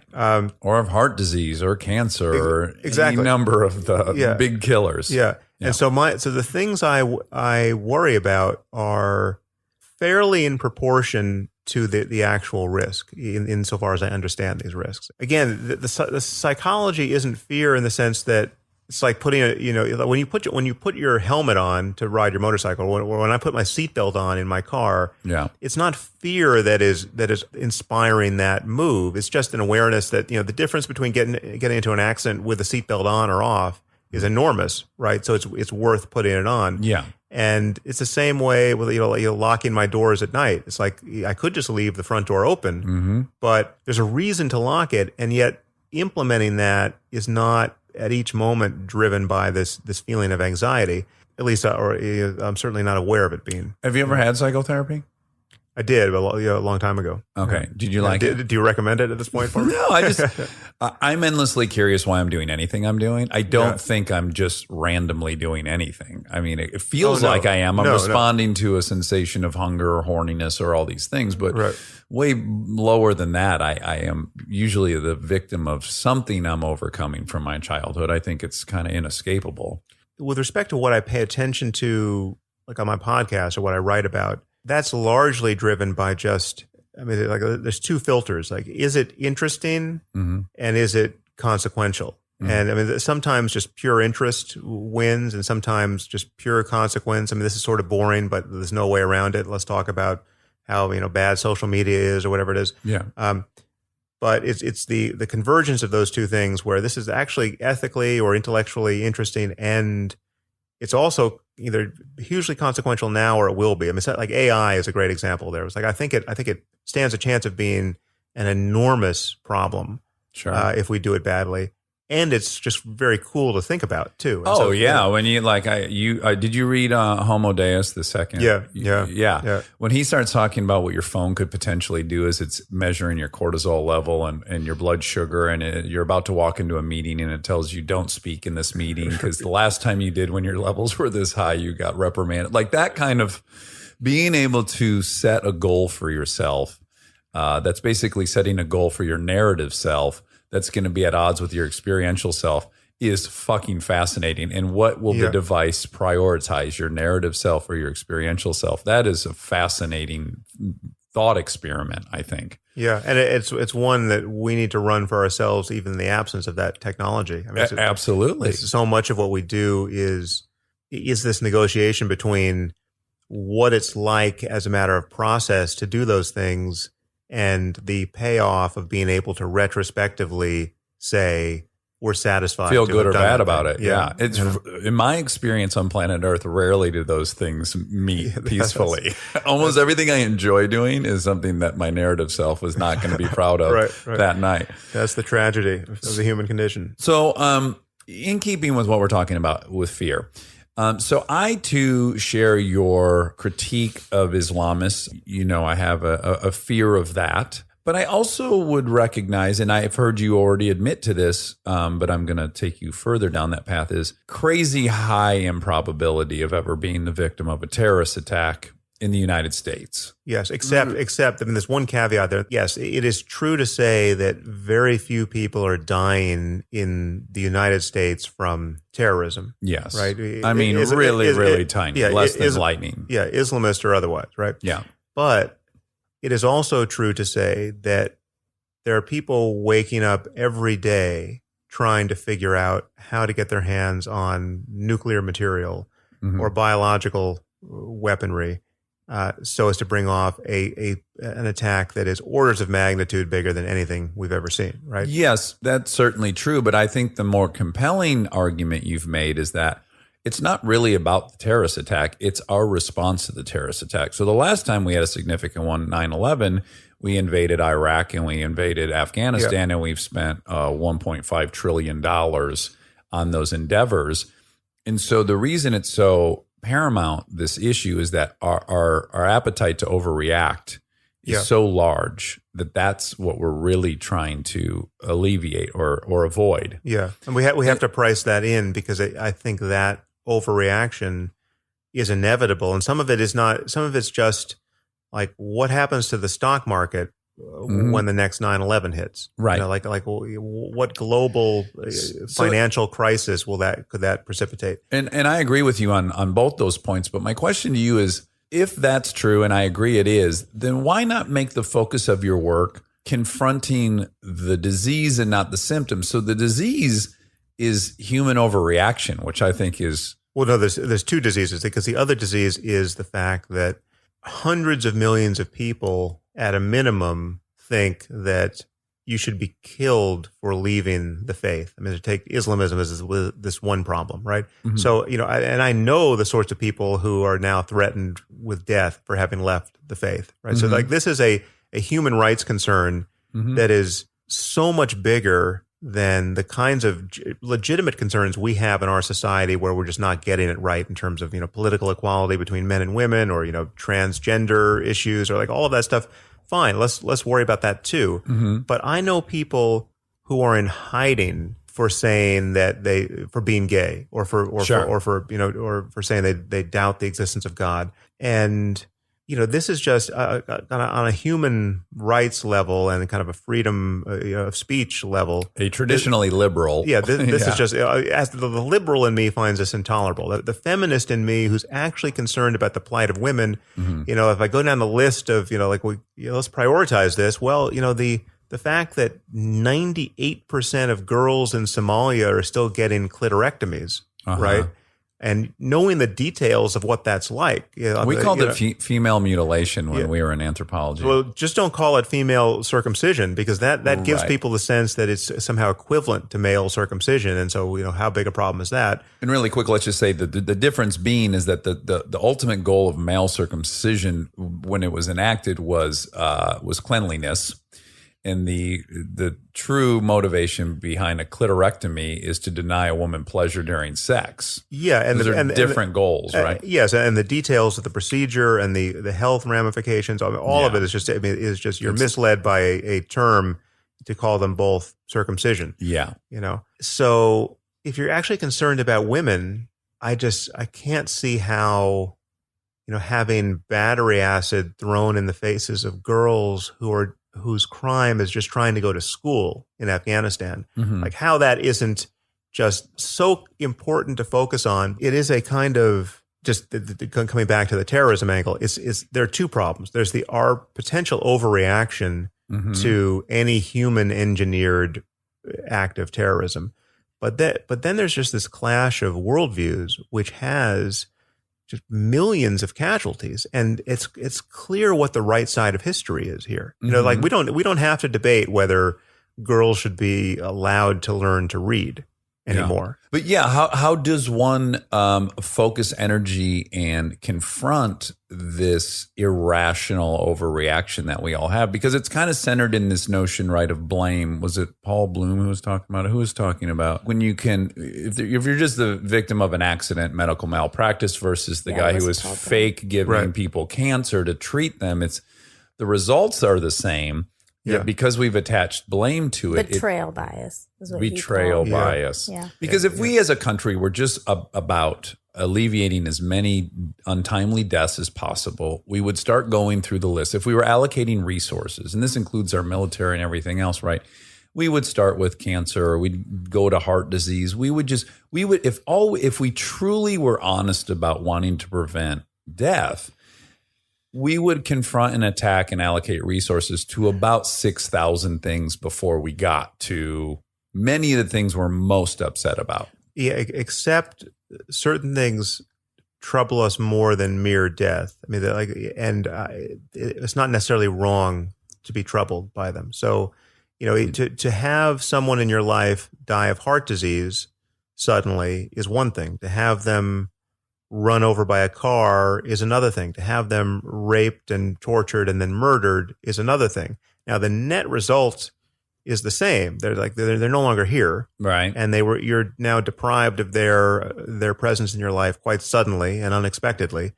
But there's a surrounding set of facts that, for better or worse, changes the level of human suffering in response to that loss. And in certain cases, I would agree, it is starkly irrational. And if you could just sort of change the way you think about it, well, then, you know, you'd feel better, and everyone would feel better. Well, maybe we wouldn't be allocating 33 cents on every dollar to the military. Right. Bigger than the next 11 militaries combined. It seems a little disproportionate to me. I have a real quick thing to say about the radicalism conversation. I don't think anyone would disagree with the absurdity and craziness and horror that is happening in all those places.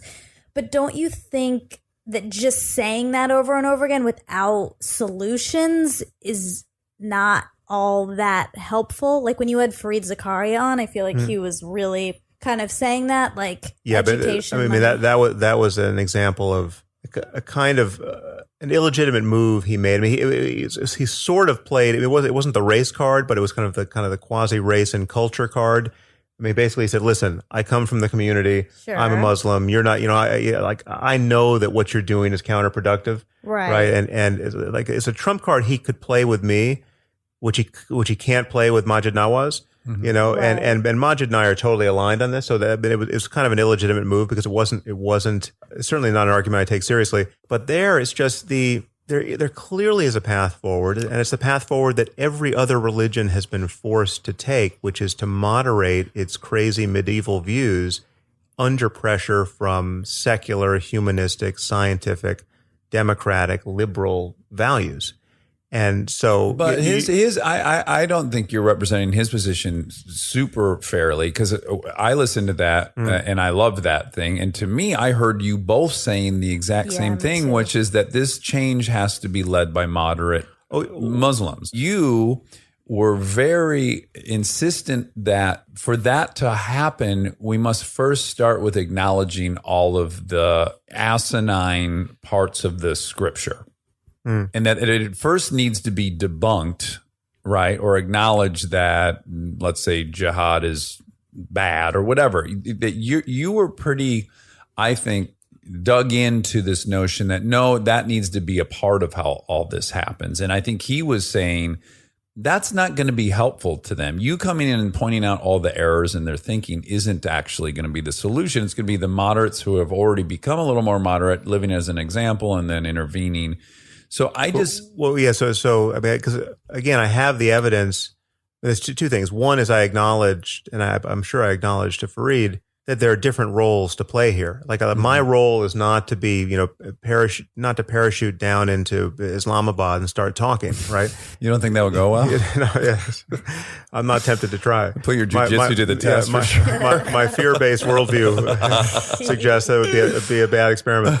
I see the evidence. I mean, there are people who essentially jihadists who are now atheists because they were watching my YouTube videos. Like, so there are people who definitely who have come out because of me or people like me, Christopher Hitchens or Richard Dawkins. But I'd be the first to say that that's not the normal use case, right? The normal case is something that's far safer and just a little bit more reasonable, taking the rough edges off of being within eyesight of Qatar or Dubai. Those are the things to me that seem like how that happens. Well, there's that too, but there's just the effect of modernity. But again, that's a two-edged sword, because modernity is also advertising its moral and spiritual bankruptcy as well in every moment. So you're getting this pendulum swing away from all the ways in which people have trivialized human life back into a more fundamentalist adherence to not just Islam, but every kind of religious faith. Yeah, for as many people who are being converted by how much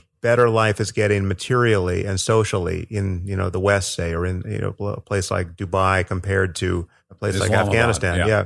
There are many people who are reacting against the superficiality of that, the mere materialism of that, and finding it necessary to be more doctrinaire and more dogmatic. Okay.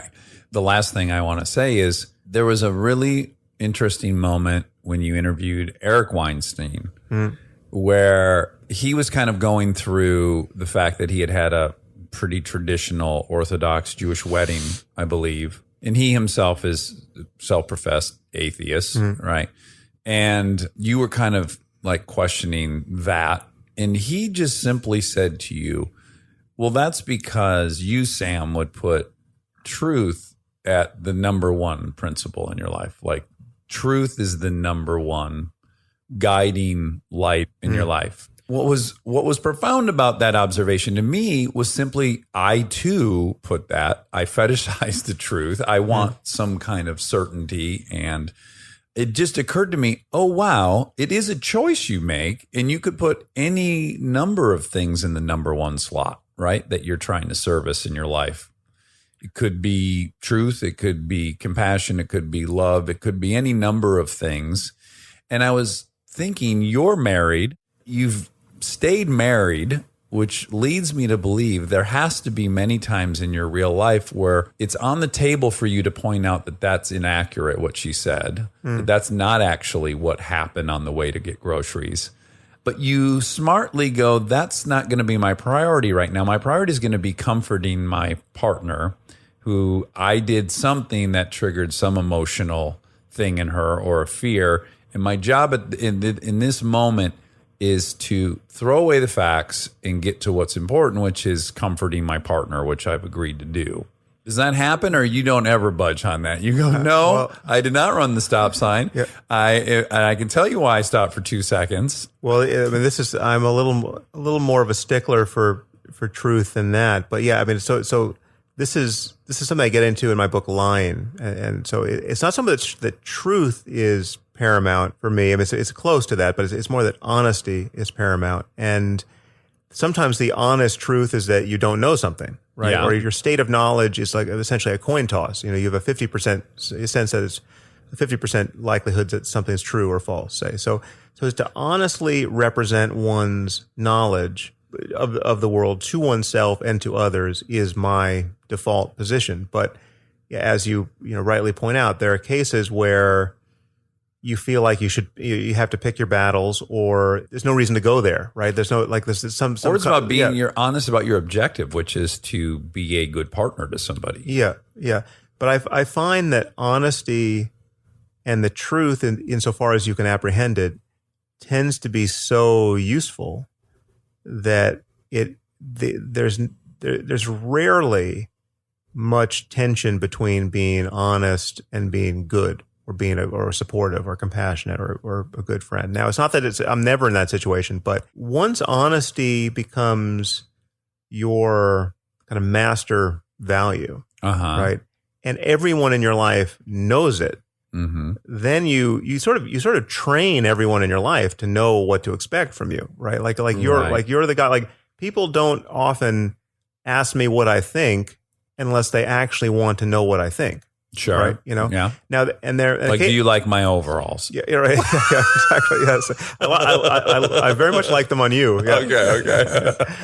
Okay. Occasionally, I encounter a mismatch between like someone else's expectation of what, you know, honest communication is like, and my own. Like, the person doesn't know me very well, or they, you know, or someone has asked for creative feedback on something, and I start to give it, and I realize, okay, wait a minute, this person really just wanted to be told that their thing was great. Yeah, they want a cheerleader. Yeah, not they just editor. didn't. We're just not on the same page. But rarely is that the case for me, and it's amazing how clarifying of one's life it is to have advertised to yourself and to the world that that's the way it's going to be. But I think we'd both agree your obligation to the colleague who wants your input on a paper versus your covenant you've entered with this human being to emotionally support each other and make each other feel safe.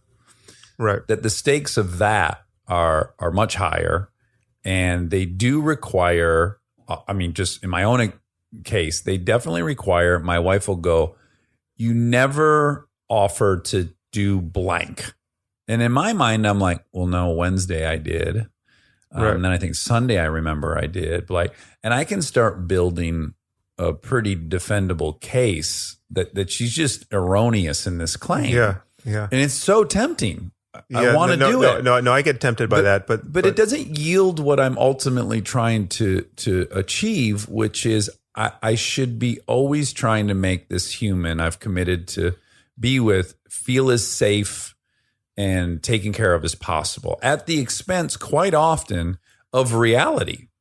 Not necessarily at the expense of reality, because it's not that you're agreeing that her representation is true necessarily. You could just move on. Yeah, I fast forward to, honey, what can I do be now? so happy to help more. Yeah. I sometimes I don't think about it. So if you could meet me halfway and just remind me, I'd love to help you get out the door. Like, let me do that, and then help me meet those needs. Right. Yeah. But that falls for me under the sort of the picking the battles rubric, where it's not important at that moment to get the record straight. You know, correct. It's just like, well, what can I do? What can I do now to solve this problem? And I would argue right the now? emotional truth is as important as the historic record truth, the archaeological record, right? It is as important. But I don't see any dishonesty entailed there. What would be dishonest is to say, "Oh, you're right. You're right. You're right. I didn't do those things. All the while, I believe I did those things, and you're delusional." Right. Right. That introduces a kind of distance. Like you're managing the person as though they're not a rational actor, or they're not on the same team. And this is at the core of, I think, your frustration with mankind is that we are irrational, and the expectation that we'll be rational is actually antithetical to what we are. It doesn't exist. So none of it's logical. None of it's real. No, I'm not saying that we're always motivated by reason. Mm-hmm. I mean, there are all kinds of things that are that we have many drives that are not any kind of chain of reasoning, and it's hard to reason us out of them. But we can rationally understand what's going on and navigate around all of that. Yeah, so I mean, where I'm trying to lead you is that I do think this paradigm that exists,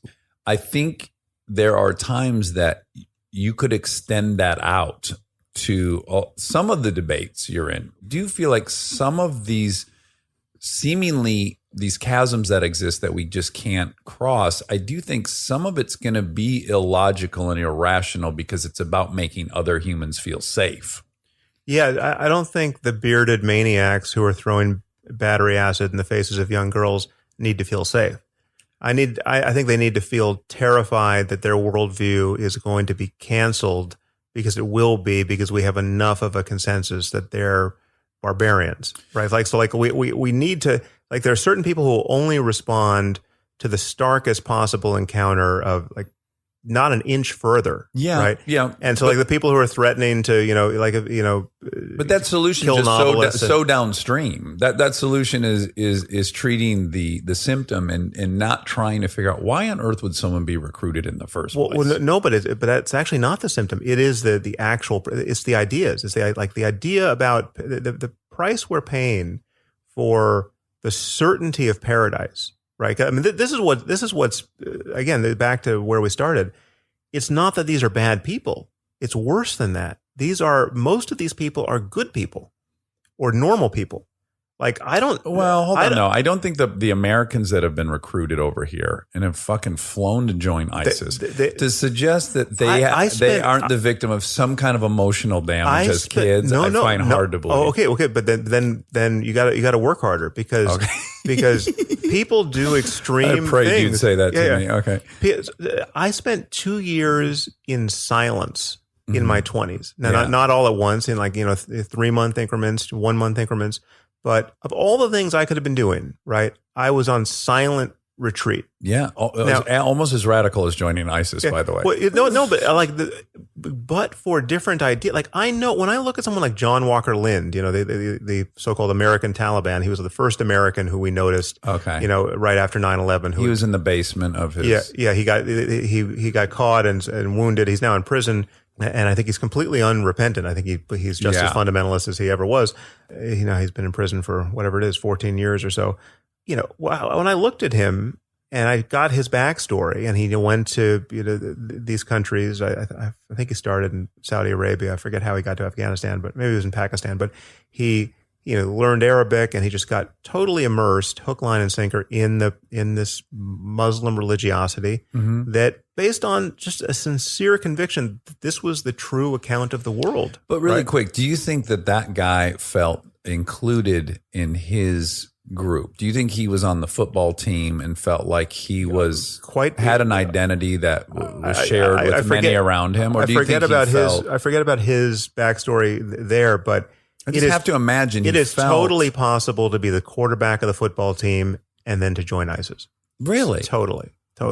I mean, I was a very social, very reasonably self-actualized guy. Mm-hmm. Had lots of friends, lots of intellectual interests. I dropped out of Stanford and decided there is something much deeper here that I have to pay attention to. Yeah. And I don't regret any of it, but it could have been something that I would now regret. It could have been fundamentalist Islam, right? Had I believed, that the Quran was the perfect document. Where you and I diverge is, I do think there's probably innumerable reasons, but I think some people are susceptible to it or not. Well, I mean, so obviously the human mind is very complicated, and it's hard to find happiness in this world, whatever your circumstance. Take it out of the context of jihadism or religious extremism. You just take something like the opioid crisis, right? Well, it's like you can be Prince and have a problem with drugs, and you can be somebody who has no prospects in life and have a problem with drugs. Addiction's very egalitarian in that way. Yeah, but you could make the argument that as life gets better and better, as more people have a life like you and I are currently enjoying, well, then the temptation to become an addict must go down. Right. Well, maybe it goes down a lot, by half, say, but still it's possible to basically have everything and have your life run off the rails with addiction. Yeah. And we got to be clear what metrics we're using to evaluate life getting better. Right. So we're using money, education. You've got money, you've got education, you've got physical health, you've got people around you who love you and are worried about you. I mean, it's just, but you could be Anthony Bourdain, who's got, but from the outside, a great life, right? Mm-hmm. He's doing exactly what he wants. He's got a career that everyone envies, right? Mm-hmm. Like, what could be more fun than doing what he's doing? Yeah. Provided you like to travel. And then he hangs himself, right? And then you're left with this absolute refutation of the apparent goodness of his life. I mean, he was even into jujitsu, right? He was like a total jujitsu addict, right? Like that was the coolest thing to see. Well, he was an addict, period. So but a lot of those things answer themselves, right? But he's like 60 years old. He's getting into the most fun sport ever. I had never met him, but we had friends in common, and So I'm looking at this from afar, thinking, man, that's just so cool that this guy is, he's older than me. He's got, but apparently, way more energy and great luck with his health. And then he kills himself. And so that's a sign that there is considerable distance still for a human mind to be, profoundly unfulfilled, even when basically all the other boxes are checked. And yes, and if you had listened to this podcast a lot, that is the theme. So I get to talk with a lot of people who are rich and famous, and my first question is generally, you're rich and famous. Did it cure all the things you thought it would cure? Right. And almost across the board, it didn't, and it didn't do it for me. So then the question is, what does make you feel good? It's counterintuitive, the things. So imagine what it would be like for you and all of your rich and famous and successful and good looking guests who should be happy. Yeah. To be fully immersed in a culture that has an answer for all of that remaining existential angst. Crises. Yeah. So we have to win this war of ideas. We cannot give an inch on this. And it's not racism, certainly, to be holding the line here. It's actually the only rational, compassionate response to the suffering of millions of people who are living in contexts where their lives are threatened every day by the theocrats around them. Yeah, it's like, well, I've kept you for almost an entire day, yes. Which is you think you made all of our. This is the way it is on a podcast. Yeah. Well, Sam, you really have made us happy by coming in. You've been our the object of our desire since we started, and I appreciate it. Pleasure to do it. All right. Hello. Is this Jameson? Jameson. I think you're there, and I want to say on behalf of Monica and I that we're so grateful you bought a left-handed mug, and we would very much love to pass on your generosity to a foundation or a charity that you believe in. Is there an issue that you care about that we can help with? I was hoping you could donate to the Open Medicine Foundation. Open Medicine Foundation. And what do they do? Well, I have a chronic illness called MECFS, and they do a lot of research for that. They raise funding because it's really underfunded. And what kind of symptoms do you have with your condition? Well, speaking is difficult, as you can probably tell. Yeah, and I'm doing better now. I couldn't eat solid food for about a year and a half. Oof. Oh wow. Yeah, it was pretty awful. And some people are worse than I am. They're they have to be on like feeding tubes, and they can't speak at all. Small stuff is taxing. I need a lot of help. And so, do you listen to a lot of podcasts? Oh, no idea. Yours has been a really wonderful distraction for me. Just gives me a little bit of escape, and I just don't sleep well at all. So, I noticed that you guys usually post it at like 2 a.m. or something. Mm-hmm. So I'm usually awake right when it's posted. You might be our first listener? Jameson's our very first listener. Now, the last question I want to ask you before we go. Your name is Jameson. Is your father an alcoholic? Does he love whiskey? It's interesting. It's spelled different. Oh, okay. It's not spelled like. So I'm actually named after a road, but my dad actually he was an alcoholic. He's been sober for I think like 30 years or something. Like that. Oh wow, we have that in common. Yeah. Is it okay if I talk about the open medicine a little bit? Of course, please do. Yeah. They work to raise money for funding, and they work with Stanford a lot and UC San Diego, and so they're trying to get more research for Lyme disease, and and MECFS, which is the main one that I was talking about, and other like sort of fibromyalgia and stuff like that. And are these all autoimmune diseases in a way? MECFS is pretty mysterious. Studies have shown that it affects energy at the cellular level, so it kind of something is attacking the mitochondria. There's some inflammation markers that are pretty high. And well, as someone with arthritis, I find inflammation really sexy, as you know. So I just always want to know if I've got like a fellow sexy brother out there with inflammation. Yeah, exactly. And it affects like 24 million people around the world. So it's some, and it's obviously very, very personal for me. So I really would like to, raise awareness, and people can donate. Actually, you know what I was going to mention? If they donate before the 27th, donations are tripled. So, that someone's matching donations. Yeah, anonymous donors. So, if you guys donate that 2,000 from the mug, that'll be 6,000. Oh, great. Fantastic! We will do that before November 27th. For November 27th. Yeah. Great. Okay, great. So you can go to omf.ngo, and that's where you can donate. omf.ngo? Yeah.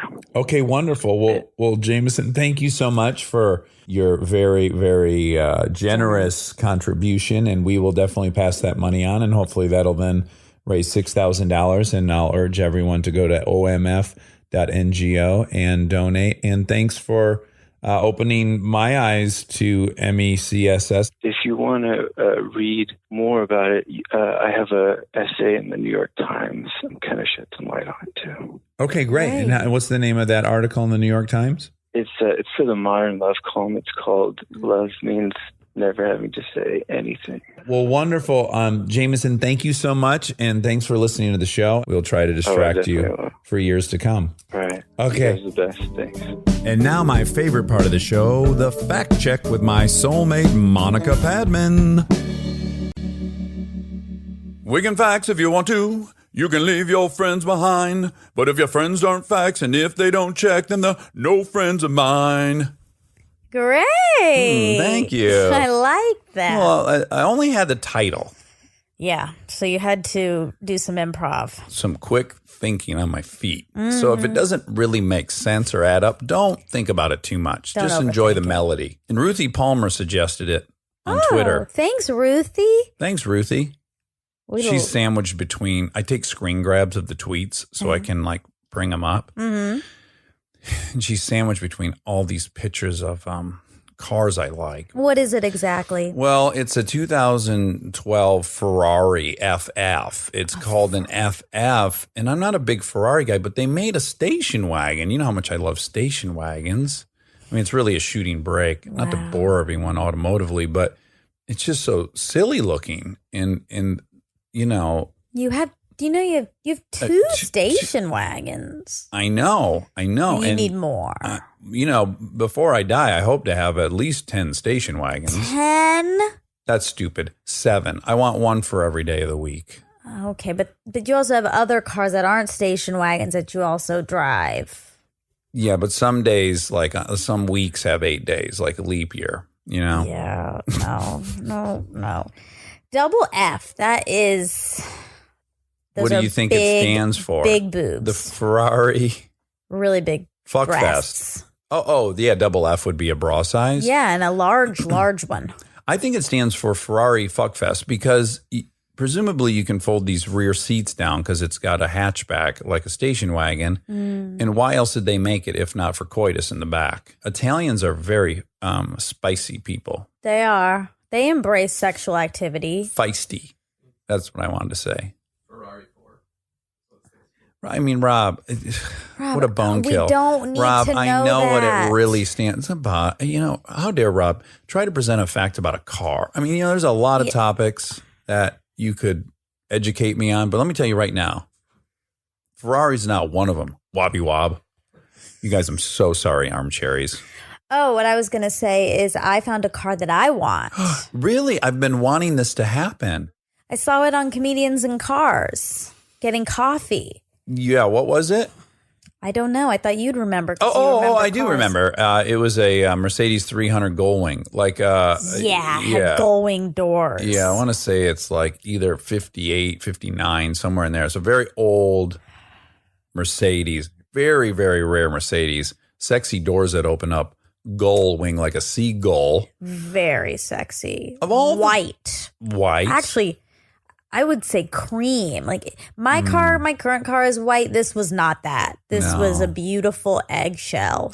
You know what my favorite white is on my dune buggy is Wimbledon white, which was made popular on the Ford Broncos of the 70s. It was so creamy. Yeah, I like a creamy white. A nice cream-based white. That's right. Yeah. Yeah. That car is gorgeous. I want one. I'll buy you one. You will? Yeah, if this They're like $1 podcast million, goes 10 right? years, I'll buy you one. Okay, great. Like people get a watch on the 10th anniversary of their job. Yeah. I'm going to buy you $1.5 million Mercedes. Wouldn't you be nervous driving that car? Yeah, I was just you could- thinking that. Could I even drive it? What about putting it in your living room? Just to look at the thing. Oh, That's as my a real- decor? Mm-hmm. As accoutrement. That's my fantasy is that Belle would let me park our cars inside the house. Sure. I'd way rather stare at those than like a piece of an oil painting, an Yeah. impressionist. But if someone in the audience has a Ferrari FF and they want to sell it to me for 60 cents on the dollar, let's talk. Okay, great. Okay. So Sam. Sam Harris. Yeah. Exhausting fact check. What a doozy. I mean, I guess I'll tell our listeners, like, we could talk for 7 hours in this fact check about stuff that was said. Mm-hmm. And I'm not gonna do that. I picked a few things that we can talk about that I thought maybe needed saying after listening. There's a lot of maybe could be considered controversial opinions. Mm-hmm. And I'm not going to pick apart every single one of those. Okay. So, okay, well, first you said 4 out of 5 guests of ours, we cite Sam. Mm-hmm. Exaggeration. I didn't look. Yeah, that's an exaggeration. I think it's probably an exaggeration. At the beginning, yes. I think we've tapered off a little bit because we also, But our listeners have heard about all these people. Yeah, but what's interesting is even when I'm not actually saying Sam, but I'm talking about something Paul Bloom wrote about empathy, or I'm talking about something Brett Weinstein said, or I'm talking about even Yuval Harari. They came from his podcast, you know? So even if I don't say Sam and I just go, oh, have you heard this Paul Bloom thing? Yeah. Really, I'm talking, I got that from Sam's That's true. podcast. That is true. Okay. So he mentions honor killings, and he said, I don't actually know what he said the percentage was, or maybe he just said a high percentage of Islam believes that honor killings are okay. And the Washington Post and Pew in 2013 did a survey. And in 14 of the 23 countries where the question was asked, at least half say honor killings are never justified when a woman stands accused. Similarly, at least half in 15 of 23 countries say honor killings of accused men are never justified. In only 2 countries, Afghanistan and Iraq, do majorities say honor killings of women are often or sometimes justified. But what's interesting is it almost declares your position on this topic, even the way that was just said, which is to say they found that half of people don't believe in honor killings. You could also then say half of people believe in honor killings. Mm-hmm. Which is very... that's the rest of it, though. That's what it's saying. And it's pointing out the countries in which the majority does. Mm-hmm. But even if half of a population believes that, that's very troubling. Of a country, yeah, it is. These are also my takeaway from this when I looked at the whole list was, the countries, the more modern countries have a small number. The really troubled, war-ridden countries have a high number. That to me was clear in looking at that list. That was my takeaway. I mean, it's scary and bad. It's terrible. Incredibly. I think this is what gets frustrating for me in these conversations, and probably for other people, is, and I think it's largely what Sam gets frustrated with, is you have to acknowledge this large amount of people that have these views. Like, that's just a statistical fact. Now, the more important thing that no one ever gets to, it's like the left wants to deny. The left's big message is, well, the vast majority of Muslims are peaceful and wonderful. And that's true. Absolutely. But then you read stuff like this, and you have to acknowledge, well, a hefty amount of people do believe in honor killings. That's troubling. That's a big concern. Now, the way more important conversation, it's hard to even get past that, is why. And that's what you're saying. Well, these are very impoverished, war-ridden countries. Yeah. And the real debate should be about why and how on earth do we change this. Right. Yeah. But I think sometimes the conversation can't even get to that point because the left wants to kind of ignore all that stuff. And I think it gets just bogged down in the denial that there's a significant amount of people on the planet that believe in jihad. Yeah. I mean, I don't, in my experience and opinion, I don't know any person on the left who doesn't believe in jihad and doesn't believe in ISIS and terrorism. But I think they are more able to see the reasoning as to why there's extremism. Yeah, the causality. And I think people who are just fully operating through fear don't think about that. They don't think about the real reason it's happening. They think, or whatever, and what my opinion is the real reason it's happening, which is money and modernity and all of those things. But the rhetoric that gets imposed is these people are terrible people that are going to blow your city up. Mm-hmm. And people believe it. And yeah, that's certainly that's the big issue on the right. I mean, we said it in his interview, which is, my position is the left is wrong about Islam and the right is wrong about Muslims. Mm-hmm. I think many people on the right think that Muslims are bad, and they're the boogeymen. And I don't believe that. But I also think the left is wrong in that it is not the notion of jihad is very dangerous, and the ideas are very dangerous. Yeah. Yeah. Yeah. But just like there are ideas in the Bible that are equally dangerous. No one would deny that. And if we were doing this podcast during the Crusades. Yeah, you say that in the thing yeah, too. I would have a bullhorn. But I'm saying, the difference is Christianity is in the modern world. It's infiltrated into places that have money and are modernized. The places where Islam is most extreme is not that. So with weird exceptions, yeah. But yeah, Saudi Arabia and the Wahhabis, they're living in one of the richest countries in the world, and yet it's, that's peculiar. The richest countries for the rich people, not for the country. I don't know the per capita, Yeah, I'd have to look, but I feel certain about that. But it's weirdly the rich. It's the Bin Laden was from a super rich construction family. Mm-hmm. That's concerning. But that's also part of the problem is there's a regime where this is tolerated and working, and it also creates more power, which they want. So it's all part of that system, and that's a problem. Mm-hmm. I think more so than the book, because all the books to me are similar. Oh, sure. Okay, so we talk about my boyfriend. Which one? Ben.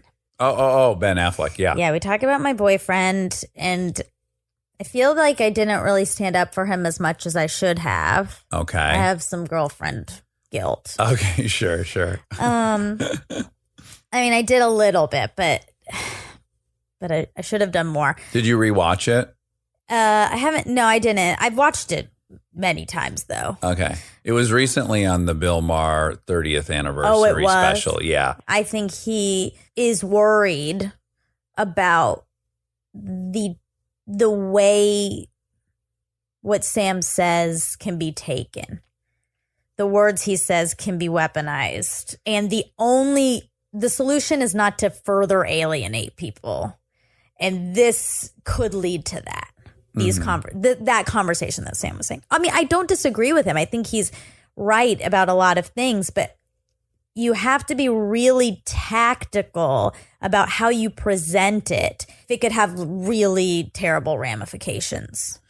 Yeah, so there's a great front line about white nationalists and the rise of their kind of, public displays in parks and these rallies they have and how violent they are. And this guy kind of tries to track these people that are kind of operating anonymously. And it's, to my complete shock and awe, he tracks one guy has got a security clearance at a weapons manufacturer and is in the doctorate program at UCLA. Now, like when I went to UCLA, the last thing I imagined that one of my peers there was a white nationalist. Yeah. That just kind of blew my mind. You would think, oh, you wouldn't even be interested in going to whatever. Yeah. But while I was watching it, it occurred to me that to go, if you had those guys' ears, the white nationalists, to go to really think that the issue is Nazism and anti-Semitism is the issue, and that if you just go to explain to them how flawed their thinking is, that'll be the way out of this, or this will somehow prevent it. If we can prove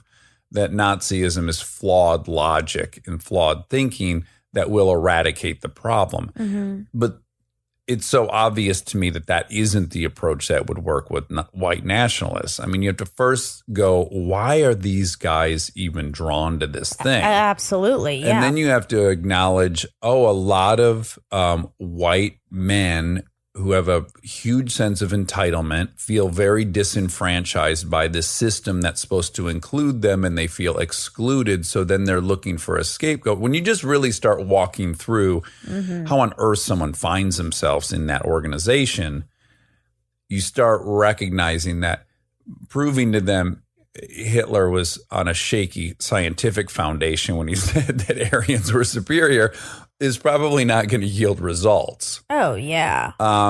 Or is it even start to explain how the problem started?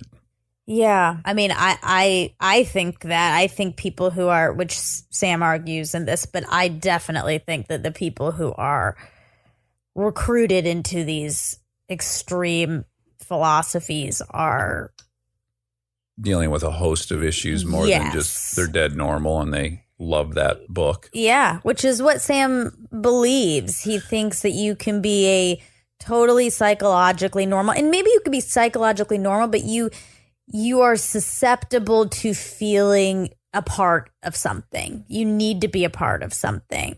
I think you could pass every psych eval and still have this insane sense of entitlement that you're supposed to be special, and you just kind of find a cause that will allow you to quickly climb that ladder and be special and powerful. Mm-hmm. They give you power, and if you are living a life where you feel powerless, it's going to be attractive. I don't see a difference between any culty group and that. I think most people, I mean, some do worse stuff than others, but the recruitment to me feels similar. It feels like when I walk by the Scientology Celebrity Center and there's, "Are you SAG?" ? We can help you. Mm-hmm. I'm like, I get it. I get why people are going in there. They're desperate to get what they want. And that's all of these things. And again, the degree to which they brainwash you is different, but and the outcome's different. The outcome can be different. Yeah. He said 98% of girls in Somalia are still getting clitorectomies. And he's very close. It's 95% between the ages of 4 and 11, according to UNICEF. Ugh. We're watching. Well, this will be, I'm going to warn you. This is a spoiler alert. If you haven't watched Handmaid's Tale, plug your ears. But someone gets a clitorectomy in that. Yeah, it's really rough. Ugh. It's really, really rough. No human being should be getting a clitorectomy. No, they should not. In that same conversation, Sam was saying, like, don't call it female circumcision because then people will equate it to male circumcision, which is a completely different thing.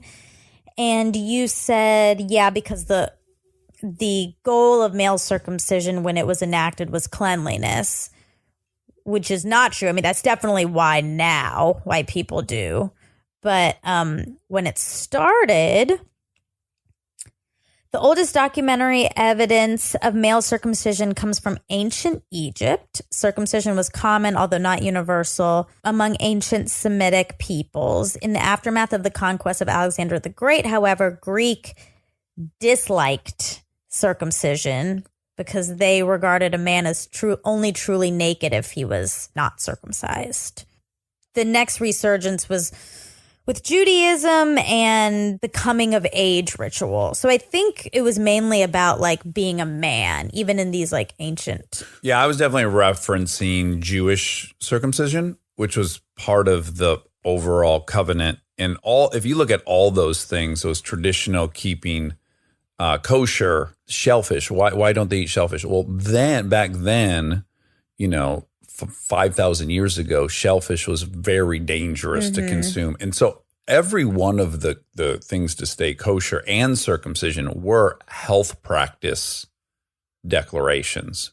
I'm sure that's an aspect to it, but I think it's also about boyhood, manhood. It like represents a lot of those things. I mean, there wouldn't be a bris. There wouldn't be a ceremony if it was only about cleanliness. I mean, that's definitely obviously what it is now. Well, let's start with this. We can agree that it's never been about denying males pleasure. Definitely. And female genital mutilation is 100% about denying women pleasure. Yeah. But a lot of people are choosing to not circumcise these days because of... There's no fucking point. Because it's there's no... stupidest thing we do. Yeah. And it would be hard for me if I had a boy making that decision because I know it's completely stupid. I know. And yet I'd have this fear that he'd be the only kid in his gym class. Yeah, I know. That wasn't circumcised and he'd be humiliated. I know. Yeah, it's rough. But I did read something that like 50% of people in California are not getting circumcised now. 50% of new boys. Yeah, wow. It's very high. I was shocked with how high it is now.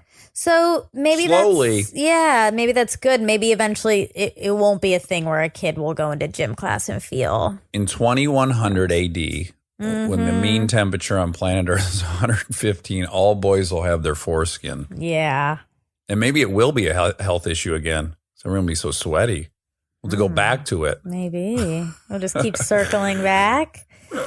He said John Walker Lynn's been in prison for 14 years. He was brought to trial in February of 2002. Do you want to do a quick math?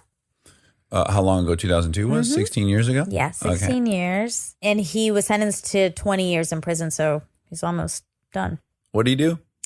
He was the American who... Oh, right. Yeah. That was living in the basement. Yeah. Were you able to find out if he actually has a fatwa on his head? Do we know that about Sam? He must. A what? A fatwa, when they declare that you're an enemy of Islam. There's actually a reward to kill him. I don't know. If they put one on Salman Rushdie for writing that book, I feel like Sam for sure. But I think they all, do they? Oh, yeah, because you said Larry David had one. Right? Well, there was an episode where they very funny episode of Curb. Yeah, he writes some play and then it somehow ends up he gets a fatwa. But isn't that normally, which is why that's a funny joke, it's like it's for Muslims. No. Are you sure? I'm pretty sure. No. I'm pretty sure. I don't think so. Because they're not allowed to by the Quran standards, if you believe in Sharia law. that you can't like denounce or do anything, but that's a Sharia law thing. So I don't think it could be placed on like Christians. I mean, maybe. Yeah. But I don't know. What I do want to make the point, because we have a lot of discussions, me and you, about like the current climate of men and women in this country, and males feeling isolated, and that women are making people are making sort of sweeping judgments on masculinity and males in general. And I would equate that to this Islam conversation, that if you feel like, well, it's detrimental to say that all men do this, the same with Islam, that if we're saying, but again, no, what you and I always argue about is precisely that, is that you say men, or in general, this conversation is men, and boys need to be talked to, and boys and boys. There's no specificity. I'm saying Islamists. I am very clear about who I'm critical of.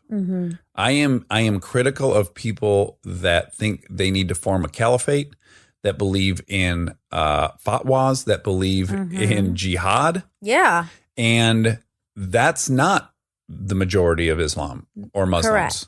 So I'm being very careful to pinpoint the people I think are the problem. okay, And I don't observe that specificity. But my overall point, and when you and I argue about this all the time off the air, my overall point is this.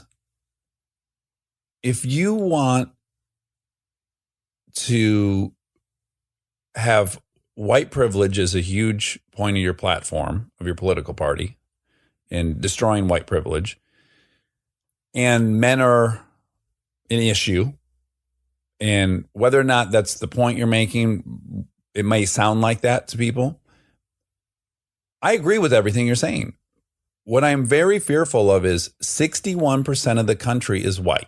So if your platform is, we got to end white privilege, you're not getting elected. That's my point. And likewise, if it's a war on men, we're half the population. You're not getting elected. I don't think that these things have been nearly phrased correctly. And I think it runs a huge risk of never winning an election. That's what I think. Okay, well, I'm just making the comparison. What you're saying about not getting elected because of hitting these points and not saying them correctly, it's because you feel that when people say it that way, that it's isolating. And it's the same thing when you talk about Islam and Muslims. You have to say it correctly, or you're going to isolate a huge group of people. And well, by the way, I think isolation is part of why these people get recruited in the first place. So I think it's just like a terrible cycle. I agree, but you've never in my life heard me say that I'm critical of Muslims. I've never said that. No. I'm crazy critical of Islam, crazy critical of the Bible, of the Quran, of the Old Testament, of the Torah.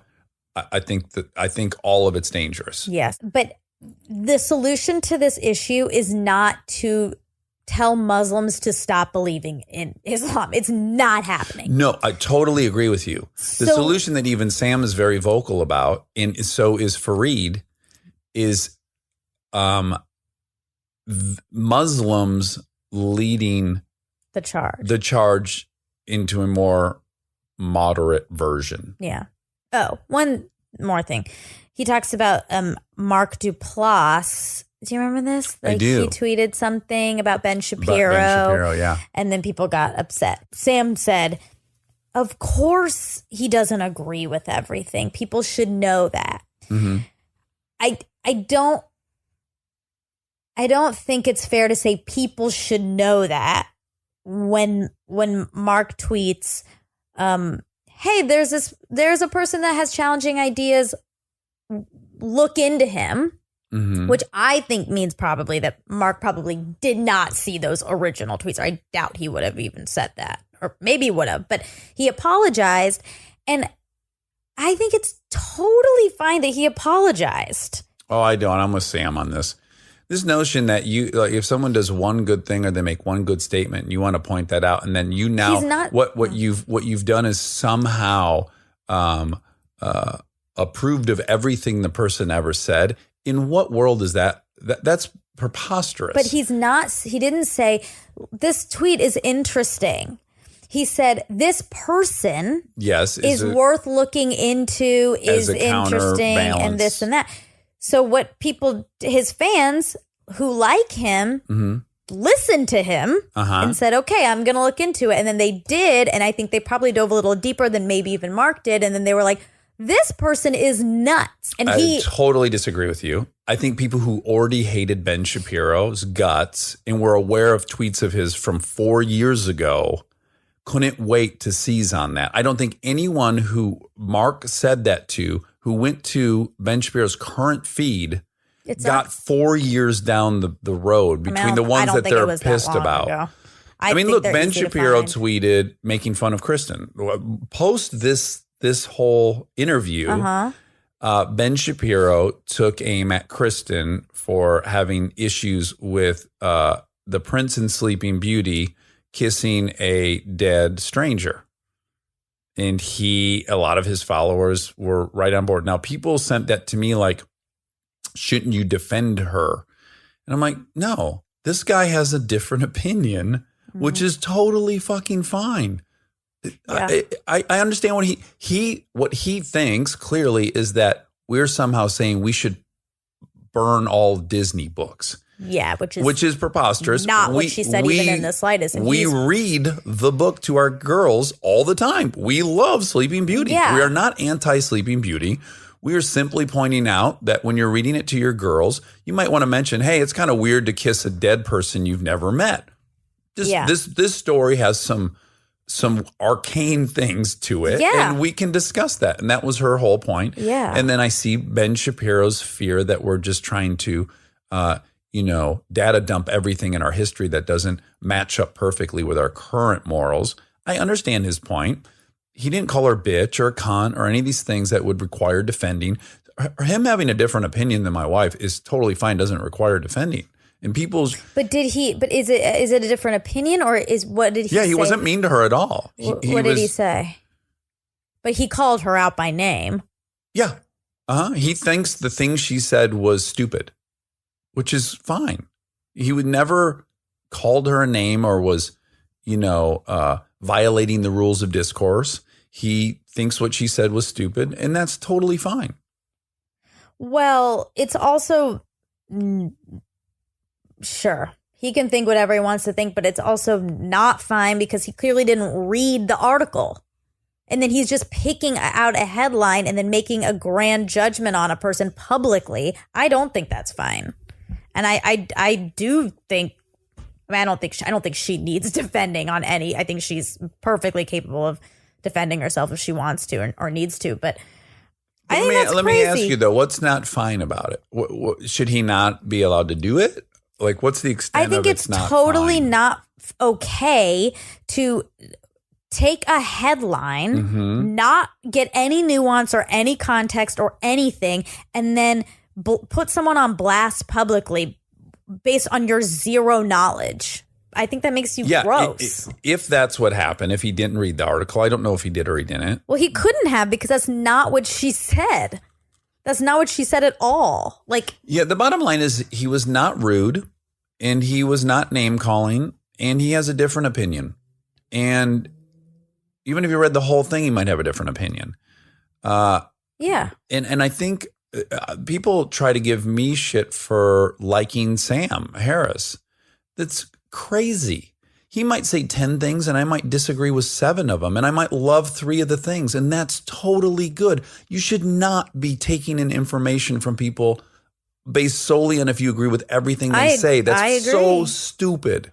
It's so fucking stupid if you can only receive information from people that you agree with across the board on everything they've ever said. Get fucking real. And that's what those people who are trying to take down Duplass were saying, is because he enjoyed some of the points of view of Ben, that he should stand by everything Ben's ever said.